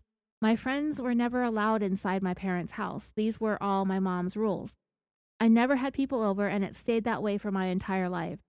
And I just think all of this had to do with family pride and shame. And I'm judging a little bit, but I can't help it because it isn't normal for Jennifer to be asked to stay away from her husband's court hearings. I may have talked about this before, and it's not anywhere near a situation similar to what's going on here with Dinh and his family, but it really felt like it came from a similar place in my mom's own mindset and ways of thinking. For example, my mom had a friend, and I use the term friend loosely because they could barely stay friends for maybe a few weeks at a time, a month perhaps if they're lucky, and then they would go years without talking. And then they would randomly run into each other somewhere, and it started all over again like nothing ever happened, only to have yet another falling out a few weeks later and repeat till the next random encounter happens, right? Well, this friend of my mom's had kids around my age, I guess, a little bit younger. Her son, he was just a couple years younger than me, and there came an occasion when he invited all of us, me, my mom, my daughter, and my husband at the time, to go on a camping trip. I think it was to Yosemite or something like that. And it was just a thing that none of us would have really planned to have done on our own. I certainly do not enjoy or would not have enjoyed going camping with my mom under any circumstances. So it kind of sounded fun since there would be other people to sort of be like a buffer between me and my mother. So for the next couple weeks, we started to plan and buy some gear, the basic sleeping bags and maybe a new ice chest and a few pieces of camping equipment to make food and whatnot. And the day that we were getting ready to leave, we were packing up a minivan that my mom had at the time. It was my dad's daily vehicle at the time that he passed away, and she had hung on to it for a while. Well, that day we were going to start traveling, and my mom started to go off on me about why you want to go, why we trying to be all on her trip with her friends. These are her friends, and why we invite ourselves. And I mean, my mom did a lot of shocking and unthinkable things throughout my life. But this one, when she suddenly had this freak out about us going on this camping trip, really had me taken aback. I didn't see this one coming because we were all in the room when we were all invited. And so we ended up just taking our things out of the van, and my mom took off with her friends without us. And to be honest, I don't think she wanted to go either, but I think she felt kind of stupid uninviting us. Well, she didn't uninvite us in front of her friends, but she told her friends that we decided not to go. I didn't mind having the time away from my mom. I was kind of glad that she went without us, which is what I would have preferred anyway. But we had done so much to prepare for the trip to begin with, and that's what mostly surprised me, that she did this on the day that we were getting ready to take off, and we had spent a lot of money getting our stuff together. So when I read the details in the probable cause affidavit in Dinh Bowman's case here about Jennifer being asked to stay away from the court hearings, I finally came to realize that isn't what happens in normal families. And it just really triggered memories of my mom excluding us out of shame and embarrassment. My mom was so wrong about so many things in life. And she may be right in hindsight to have had a strong dislike for my ex-husband. I'll give her that. But at the time, We were just trying to make this relationship work with all the madness surrounding my mom and my mother-in-law too. She was a handful to deal with, but in her own way. So it wasn't just me with my mom problems. It was all of us. Well, except for my daughter. She never had mom problems. My mom hated my ex-husband, but she hated everybody. It could have been anybody that I was involved with, friends, boyfriends, acquaintances, coworkers, neighbors. She hated everybody. But at the time, it wasn't so much that she hated my ex-husband with a passion. It was more like she was embarrassed of him. She hated explaining to people who he was, because those of you who are from Vietnamese families or possibly even other neighboring Asian cultures, you know what I'm talking about. How outrageously harsh Asian families judge outsiders. They won't even use their energy to pretend to like you if you're not one of them. Which is ironic how my mom married outside of her race too. That it's acceptable because it's like a badge of honor or something for any Asian woman to marry an American in the military, right? But my ex-husband, I mean, it's easy for me to talk shit on him now. Well, I mean, it's always been easy to talk shit on him since around, I'd say 2008. But he's just kind of useless, I guess, for lack of a better word. My ex-husband, David, he had very little interest in things. And he always struggled with every single job that he had because he wasn't fast. He wasn't quick on the draw when it came to working or thinking. He wasn't fast on his feet. He didn't know how to problem solve. My ex-husband was absolutely useless when it came to being handy or helpful with just about anything. When I met him, literally, he didn't even know how to drive. He didn't have a driver's license. I taught him how to drive. I even taught him how to change a tire. He was no good at sports. He had absolutely no balance, no talent, no skills. He didn't like to read. His penmanship was awful. He didn't know how to cook. He thought he could play golf for years and years and years, and he tried, and he never got any better at it. His par was always shitty. He thought he could try his hand at professional gambling when we moved to Nevada in 2020. He sucked at that, too.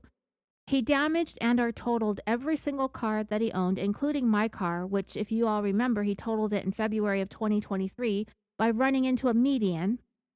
He doesn't know how to fix anything. He can't fix anything in the house when it breaks. There were at least 2 TVs that he tried moving and dropped during our marriage. He can't do plumbing. He can't paint. He can't make, fix, build, create. He doesn't know the first thing about cars. The last time I asked him for his help with my car was about 10 years ago. I asked him to help me change a rear windshield wiper on the car I had at the time, and he ended up snapping the whole thing clean off. I had to take it in to get the whole window arm mechanism replaced. Windshield wiper arm mechanism. There is absolutely nothing interesting or unique about my ex-husband, which is why he grew to be so insecure that he had to treat the people close to him like garbage.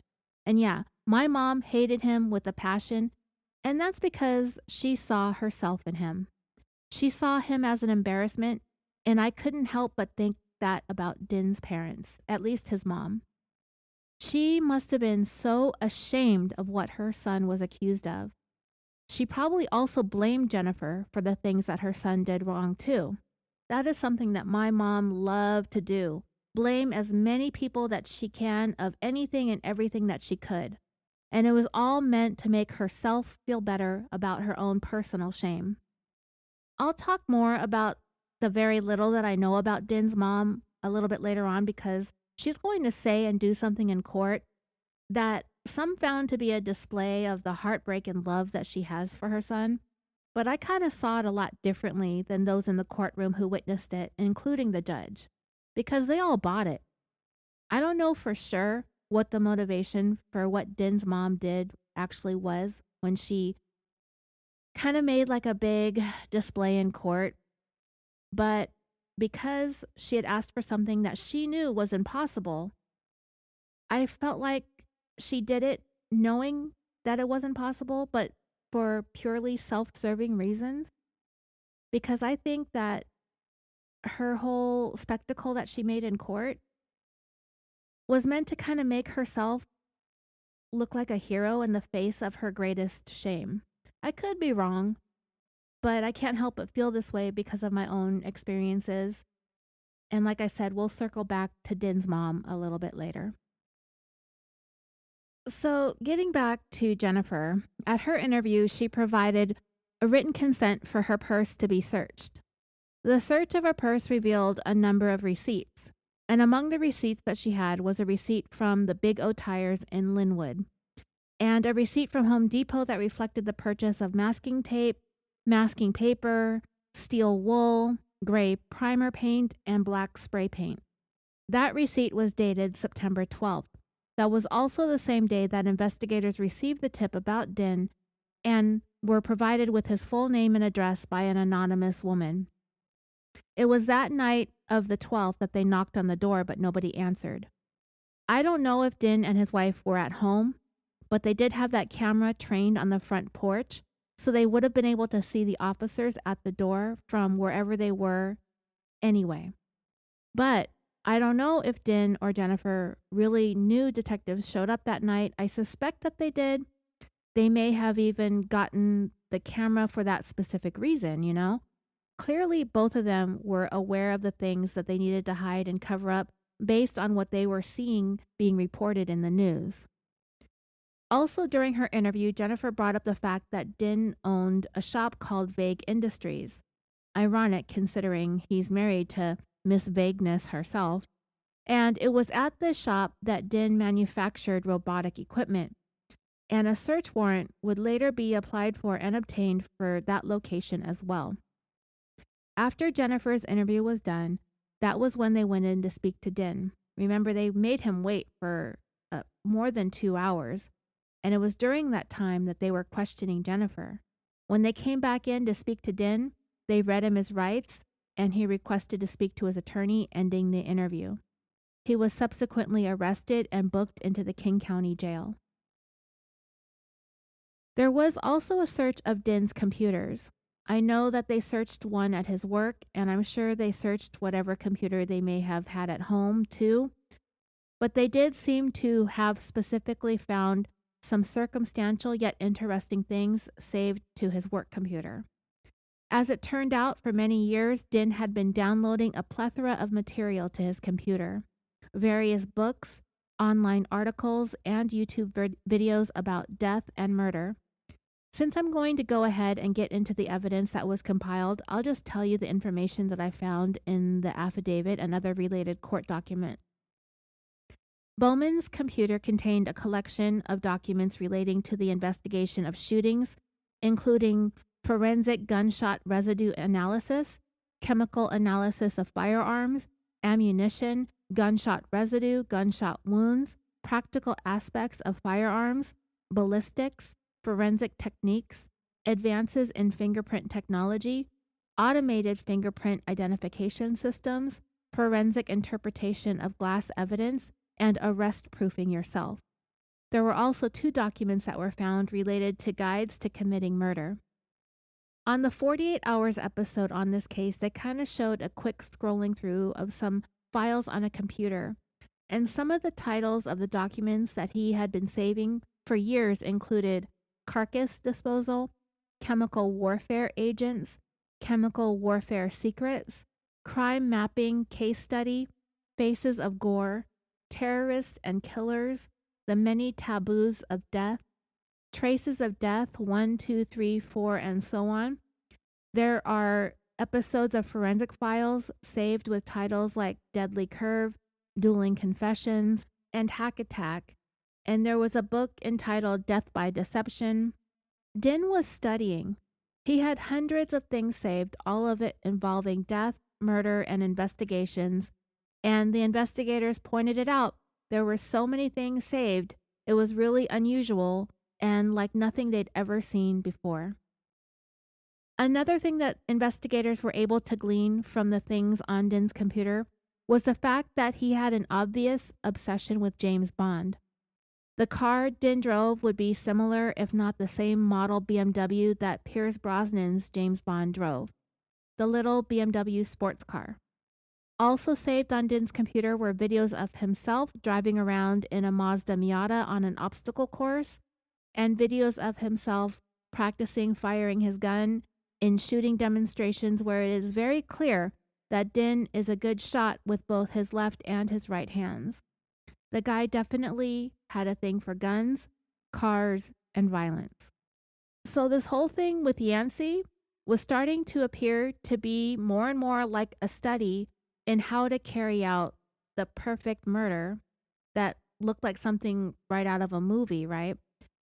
And within that, there potentially lies the motive that we talked about at the opening of this episode. And I'll get into that again when we get to the story that Dinh Bowman is going to spin at his trial in a little bit. So after speaking with Jennifer and with Din lawyering up, investigators went ahead and applied for and obtained a search warrant for Vague Industries. And it would be during the search of the facility that investigators located the 4 tires that had previously been on Din's BMW. They were wrapped in large bags with the Big O tire logo on them. The forensic tire tread analyst was able to later confirm that the tires were not only consistent with the ones that fit the type of car that Din drove, but they were also consistent with the tires that left the tread marks that were left behind by the gunman at the scene when he sped off. They were also able to find at Din's place of business a slide for a 9mm pistol, which is consistent with the caliber of bullets and casings found at the scene of Yancy's murder. And the item was hidden, but not hidden well enough, as it was discovered concealed in a plastic container, wrapped in paper towels, and placed on a shelf in the back of the storage area of the shop. When I got to a transcript of an appeal that Din had filed, I read that investigators also discovered the actual Glock handgun itself. The state of Washington's firearms and toolmark expert said that the cartridge casings found at the scene matched the Glock slide. The document further described other findings at Din's workplace that I hadn't mentioned previously, such as a National Rifle Association video on vehicular defense, documents called Arrest Proof Yourself, Murder Inc., and Death Dealer's Manual. There were also handwritten materials and drawings Din made in his journals that showed his obsession with all things death and murder related. Evidence was also found that Din had looked at Yancy Noll's Facebook memorial page, where he watched a video posted in a police blotter of the suspect's silver BMW driving away from the scene of the shooting. So Dinh Bowman was charged. He was given a $10 million bail, and the case was built as the prosecution prepared for trial. So he was going to have to sit in jail while he waited for trial, but at least he had his snuggle plum and her wacky phone calls every day. So what is Din's defense going to be? Well, he's going to claim self-defense, which means he's going to have to take the stand. There isn't a whole lot of footage out there of the trial itself. There are some clips that aired on the news at the time that Din would eventually go to trial, but there isn't any place where you could sit and binge the entire trial that I know of. And of course, in going with this being a case of self-defense, Din is effectively admitting to killing Yancy. The question is going to be, was he justified?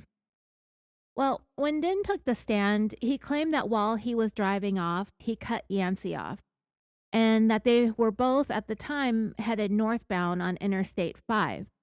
This action of Din cutting Yancy off allegedly prompted an aggressive response from Yancy, and he began shouting names at Din, making threats and throwing objects. One of the things that Din said Yancy threw at him was a wine bottle. How convenient that Din would find out this information about Yancy and actually use it against him, blaming the victim really for causing his own shooting death, right? Din said this escalated into a pursuit of sorts, with Din being chased by Yancy, and this continued off the freeway and onto surface streets. He said that he became afraid for his life, so he opened up a bag that he had with him in which he carried his gun. Din claimed that right after that, an object hit him, So he crouched down in his seat, trying to duck down inside his car in the convertible, right? There's not going to do a whole lot to protect yourself from things flying at you into your convertible, but whatever. From there, Dinh claimed that Yancy pulled up next to him, leaned out of his car, and yelled "dick boy" at him and threatened that he was going to fuck Dinh up. Dinh then said he saw Yancy turn to his right towards the passenger side of his car and appeared to be searching for something. Dinh testified that he thought Yancy could potentially be looking for a gun, and it was in that moment, Dinh contends, that he entered into some kind of surreal state of mind, and this is common, with people who are trying to distance themselves from a crime. We just talked about this couple in the last episode that I put up there that had been making the news about baby Emmanuel, who is still missing. Fortunately, his parents are in jail. The mom said that she got hit from behind, saw white, and knew nothing that happened from there, if you recall. Dinh Bowman just doesn't want to have to take responsibility for putting those 4 bullets into Yancy's head. And those jurors are probably being made to look at crime scene and autopsy photos, and that makes the whole thing very real, even if Dinh wants to sit there and pretend like he hasn't replayed this moment that he shot through his passenger side window and struck Yancy in the head with expert precision. Probably over and over again, right? It's an ugly thing to have done to another person. But on the stand, Dinh said that once he slipped into that surreal state, he closed his eyes for a moment, opened them, he saw his gun, he saw the window break and the glass flying into his car, but remembered nothing of the shooting and said that he did not intend to kill him. Even though he fired 4 shots, and all of which were probably fatal on their own, each one of them striking their target precisely in the head, he didn't mean to kill him. In the 48 Hours episode, it had a few more details from Dinh's testimony. He said that after he cut Yancy off, Yancy became angry, chased after him, shouted threats, and threw a water bottle into Dinh's car as they were engaged in this chase on the freeway. Imagine having that kind of accuracy, right? Yancy, all of 42 years of him, in his beaten-up old Subaru, he's thinking he's going to chase down a BMW sports car. And he manages to somehow keep up with Dinh's car and is able to drive at whatever speed Dinh claims that they were going. That this was a freeway chase, and if Dinh was afraid for his life, he would have been easily able to leave Yancy in the dust, I'm sure. But he's got this story that Yancy's hell-bent on taking out his anger on Dinh with that Subaru of his. Dinh even said during his testimony that he tried as best as he could to get away from Yancy, but Yancy followed him off the freeway, and they ended up at that red light at the intersection where the shooting took place. It was at this intersection that Dinh claimed Yancy managed to chuck a wine bottle with such accuracy that it actually struck Dinh in the back of the head. It was then he saw Yancy look for something in his car, so he pulled out his gun and fired. When asked to produce the wine bottles or the water bottles that were thrown at him, Dinh said he threw them away. And y'all want to know what else?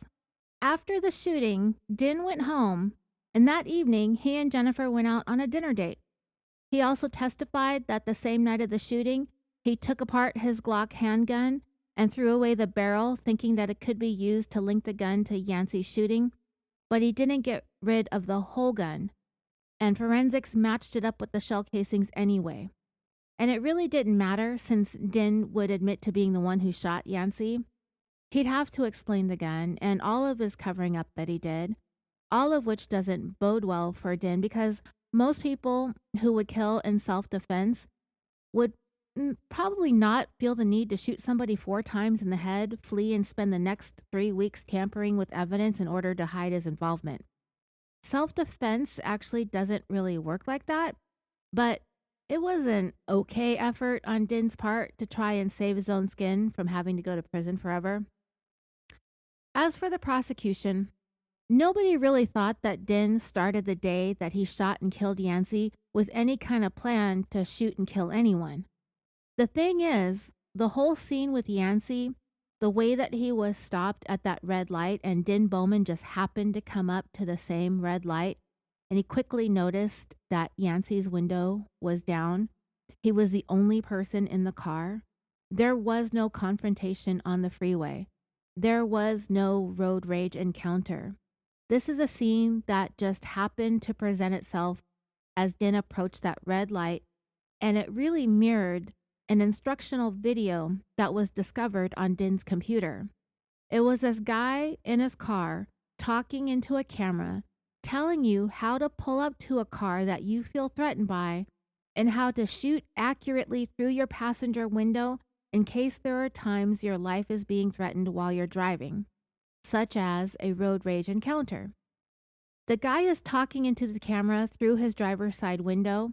He's giving step-by-step instructions literally on how to shoot through your passenger side window. The man in the video said, "We're going to talk about shooting through glass.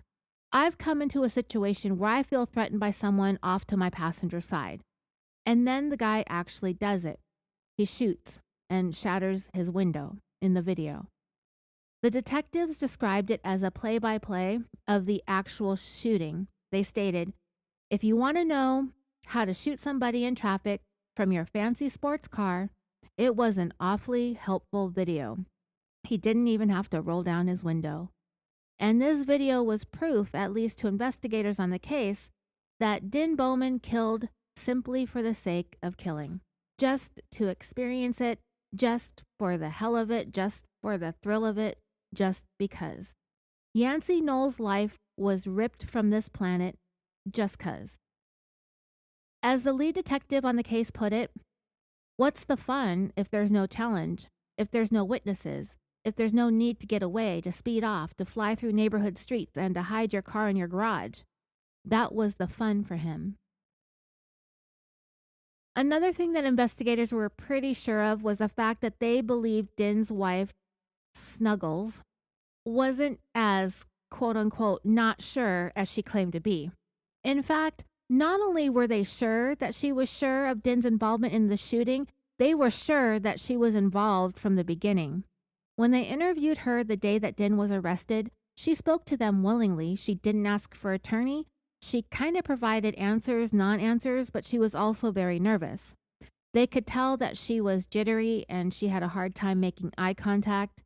And while she didn't have much to offer when it came to being questioned, she did willingly turn over her purse, and they found that Jennifer had held on to the receipts from the tire shop and the auto glass shops.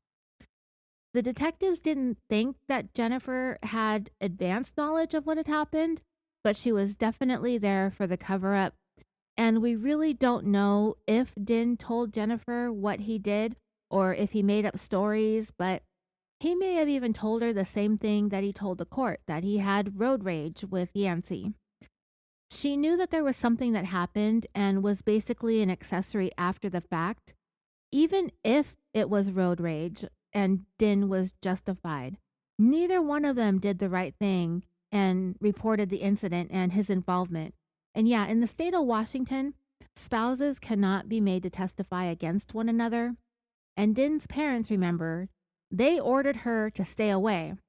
So we only really got to hear from Snuggles in the interrogation and on her stupid recorded jail calls with her bunny. And in the interrogation, Jennifer did get grilled pretty hard about her vague, evasive answers. Like they asked her, "What did you go to Portland for?" "Oh, just a day trip, a little road trip." "How did the window break?" "Oh, it was a thief." "Right, a thief that stole nothing?"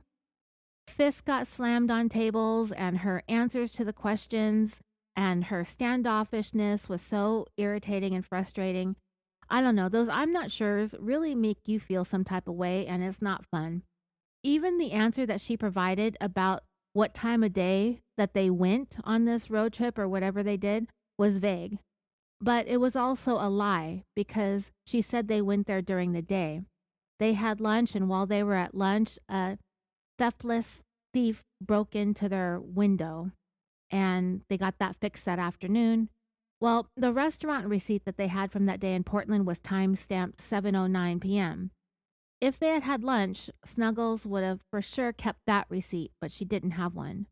They had the window fixed when they got to Portland, and when it was done, they went out to dinner, because that's the type of dining event that would take place at 7:09 p.m., not lunch. She had to put the car there earlier in the day to give the window time to get broken as part of the alibi.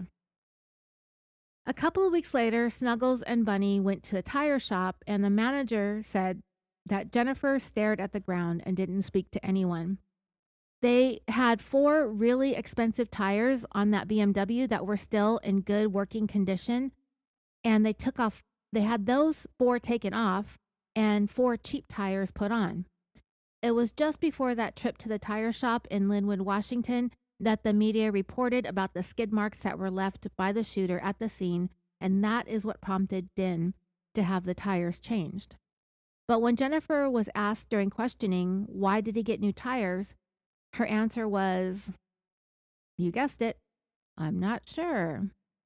Those expensive tires were later found hidden at Dinh's engineering shop, his robotics shop. As for how Dinh presented in court, he somehow managed to age backwards. And it didn't take much more than a toned-down hairstyle, a collared shirt, and some V-neck sweaters, and he looked like he just graduated from high school. He was very youthful and clean-cut to begin with, but he was able to play that up even more by the time he took the stand. Very different from his arrogant demeanor when they first brought him in and arrested him. He really didn't have to say or do much for you to be able to tell that Dinh carried himself with a great deal of self-assurance and confidence. He was very smart, and he knew it, and it came off as cocky. Not so much by the time he told his story to the court. Both of his parents were in court every single day of his trial, his Vietnamese mom and his engineer dad. No snuggle plums in the gallery for Dinh, though. To try and counter Dinh's boyish, young, sharp look, the prosecutor used what he had on his computer to try to shift the optics of how Dinh presented.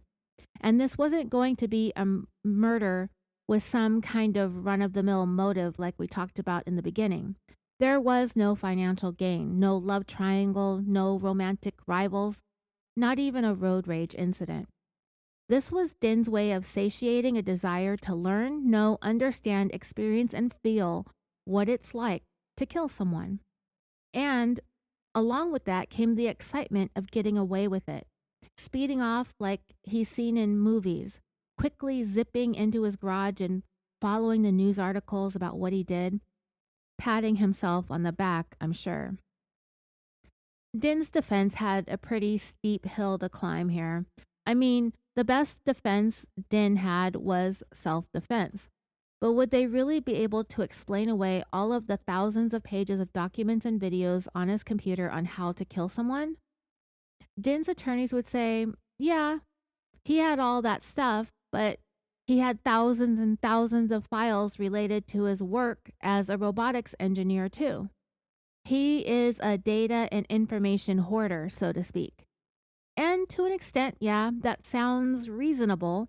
He seems like one of those smarty pants boy geniuses who is just bored by the rest of the world, the rest of us earthlings that can't even hold a candle to him. And he needs to constantly feed his knowledge base. Dinh's attorney, who also represented Ted Bundy at some point in his career, described it as Dinh attempting to build an infinite library of everything under the sun that prosecutors cherry-picked only a drop in the bucket of what this man had saved to his hard drive in order to conjure up a motive. On the stand, Dinh told the fantastical story of how he cut Yancy off. Yancy lost his shit, chased him down. Dinh described it as being like a dream, and all he could do was try to run from this monster. He literally called Yancy a monster on the stand. That was going to be a tough sell, as I've already told you all about Yancy and how he's the greatest guy ever, everybody's best friend, the wine sommelier, the guy who just loved the outdoors, loved his girlfriend, loved his nieces and nephews, and loved his dogs. Dinh said there was sort of a stream of swearing. I think the phrase that caught my attention was, "You better learn how to drive that fancy car, dick boy, or you're going to get yourself fucked up." From there, Yancy followed him off the freeway and they both ended up at that red light. Din said, "It was at that point when I got wham," and he gestured to his head as he claimed he was hit with a wine bottle that Yancy flung into his car. He said he was scared for his life. He thought Yancy was looking for a gun, so he retrieved his own gun and fired first, but claimed that he had no intentions of killing Yancy. Even though 4 out of 5 bullets struck Yancy directly in the head, and, not to mention, he nearly killed that 92-year-old woman whose house was struck by the 5th bullet that missed. Yeah, and when he talked about hitting Yancy 4 times, Din said on the stand that that surprised him. He testified that there was absolutely no aiming involved. He further stated, quote, "I remember opening my eyes and seeing that I had the gun in my hand, and I just dropped the gun and stepped on the gas." He was the victim, not Yancy, but he didn't report the incident to police, and he didn't keep anything that he claimed Yancy threw at him because he said he didn't think the police would believe his story. And he's right. Nobody believes the story. And the prosecutor also let the court know that when Din had accomplished his goal to live out this action movie scene, he could have gone home, he could have called police and told his wife what had happened, that he had almost lost his life, but he didn't. He didn't tell Jennifer anything, apparently. I don't know if I believe that or not, but there is no proof that, we can't even put her up to testify against her husband, and nobody wanted her in the court anyway. Based on those phone calls, I'm kind of glad we didn't have to hear from her anymore. The prosecutor said to Din as he was on the stand, "You lied to your parents, you lied to your wife, right?" Keeping it cool as he testified, Din simply replied, "Is that a question?" The prosecutor said, "Mr. Bowman, you have no trouble answering yes or no to your own attorney. Is there something wrong with the way that I ask you questions?" Din replied, "No, that seems like a strange question." She said something to the effect that that was the first no that she had gotten from Din, and with that, she said she had no further questions. The jury began their deliberations on Din's 32nd birthday, and on a recorded phone call with Snuggles, she assured Din that the verdict was an obvious not guilty, telling him it would be ridiculous for them to consider anything else, and Din replied, "We should chastise the jury if they take longer than tomorrow. You'd have to be completely irrational to consider anything else. So, no lacking in confidence, right?" Well, it ended up taking 3 days for the jury to come back with the verdict of guilty of first-degree murder. 3 weeks later, Din was sentenced to almost 30 years. Now, Din's mom, I have to tell you, dreamers, she triggers me so much. And I do have some pictures to show you why. But even the things that she started to say to the court when she spoke on behalf of her son to, I guess in her own way, beg for mercy or throw herself on the mercy of the court, she did manage to tug at some heartstrings, but mine were not moved at all, and I'll tell you why. I can empathize to an extent with his parents, but my empathy for his mom is just different due to my own personal biases. And I'm sorry if that's offensive to anybody, but every podcaster takes their own life experiences into their show, and I'm no exception. She started to take the blame for what Din did. And I can see parents feeling that way when their child majorly screws up. But this is a screw up that is of epic proportions. She asked to be sent to prison instead of her son. And while this gesture, this falling on the sword for her son, when I see her say it, I can kind of sort of see my own mother acting like that too if I did something like this. But my mom acted like this over everything that I did. But she acted like this just to me. She wouldn't go and make a public spectacle, but my mom was the type of person who ignored all of my accomplishments and would act like the world was coming to an end at the pettiest of things. And she'd make a big, huge deal out of everything. She would even make things up to get ballistic over. Literally, she would make things up in her head and create all this drama over it. And I'm not even kidding.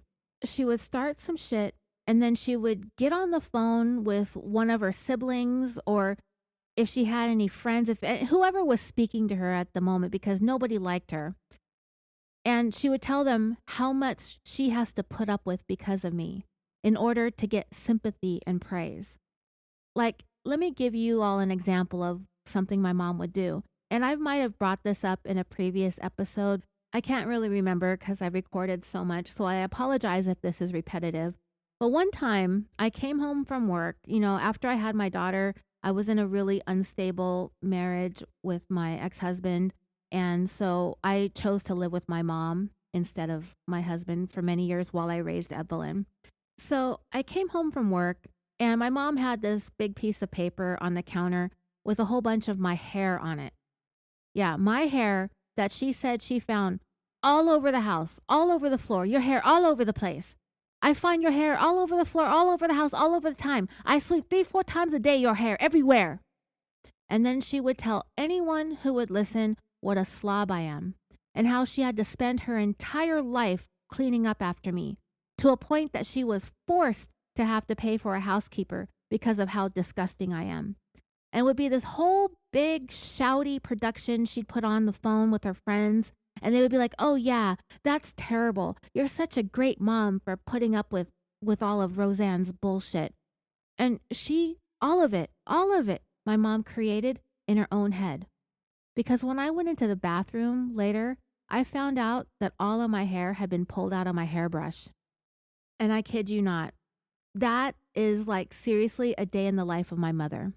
Finding ways to start fights with me. Did I ever tell you guys about the vacuum incident? Oh, man. If you want to hear about that, I could record literally like maybe a 20-minute episode about my mom accusing me of loaning out her vacuum cleaner. It's like the most ridiculous story. If you want to hear it, post about it on Facebook and Instagram, and I will write a little story about the time my mom accused me of loaning her vacuum cleaner. She literally picked almost a 2-hour shouting match with me over this vacuum cleaner that I never loaned to anybody. But she got it into her head, and I could tell you how she got it into her head. Some nonsense. But I ended up telling her if she didn't stop and leave me alone about this vacuum cleaner, that I was going to leave early and go back home to Nevada. And I did. It was New Year's Eve, and I drove home first thing in the morning. That was that. It might have been January 1st. I woke up the next day. It was the morning of the 1st. Evelyn and I were supposed to go to a movie and go to Korean barbecue. But as soon as I got out of bed and had to enter into the hallway where my mom could see me, she was like, Roseanne, sit down. I want to talk to you about something. Like, great. It was always the thing that she'd say to me when she wanted to start a fight. It was, I want to talk to you for a minute. It was never a minute, and it was never talking. It was always hours of just yelling and complaining and bringing up the past and kicking me out of the house repeatedly.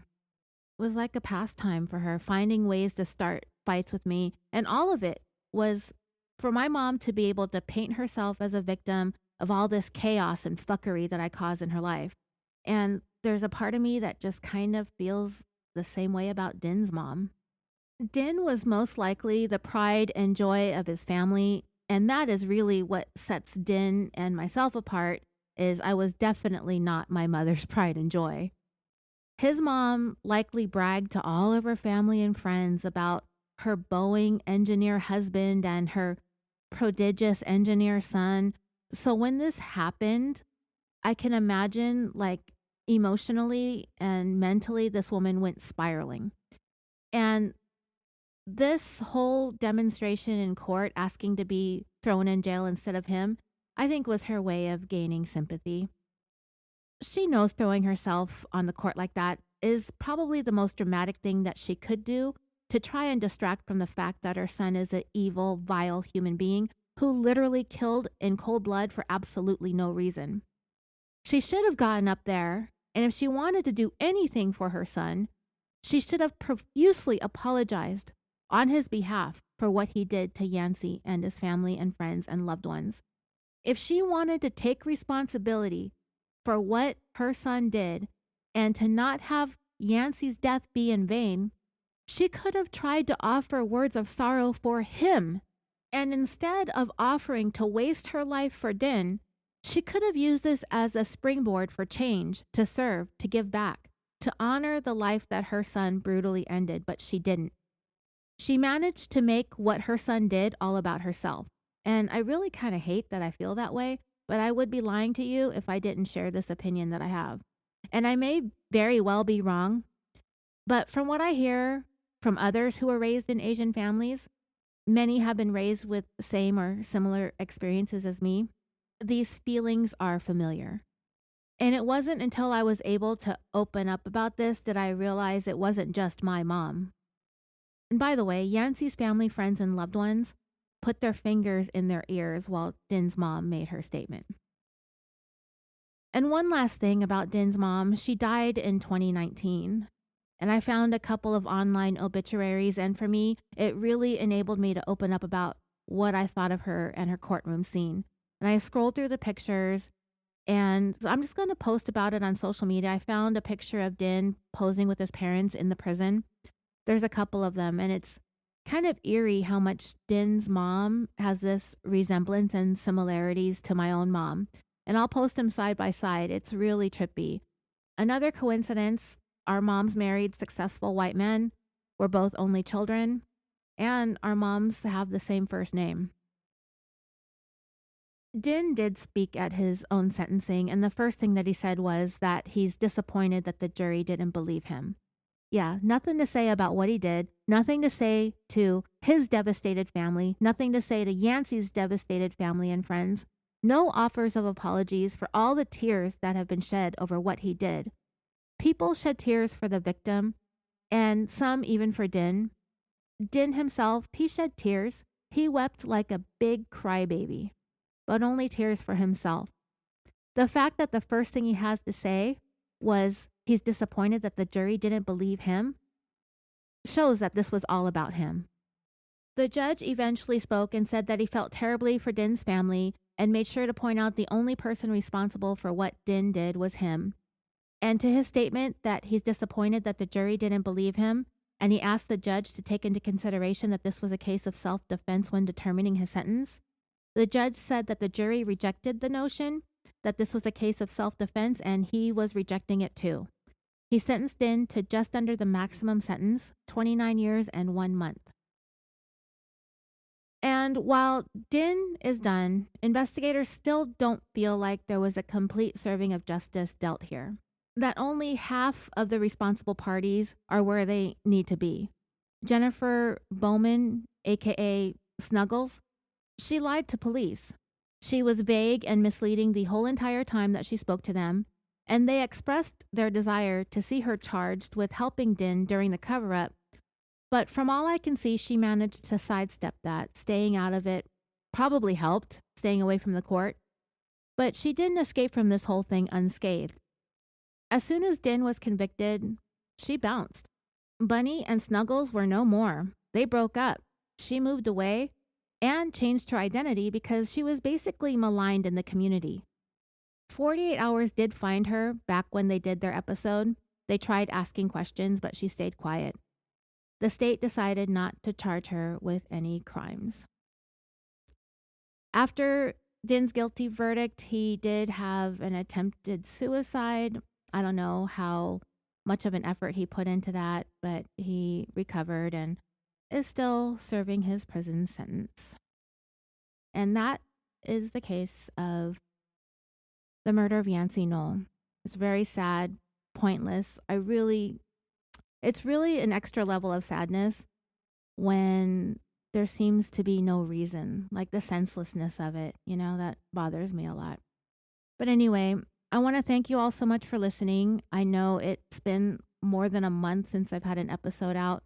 I just didn't realize how much purchasing a small business would take a toll on my time and my energy, and it's been difficult. I've not been coping well with a lot of the hang-ups and the red tape that I've been running into, but it's going. And in fact, I don't know if any of you are in town.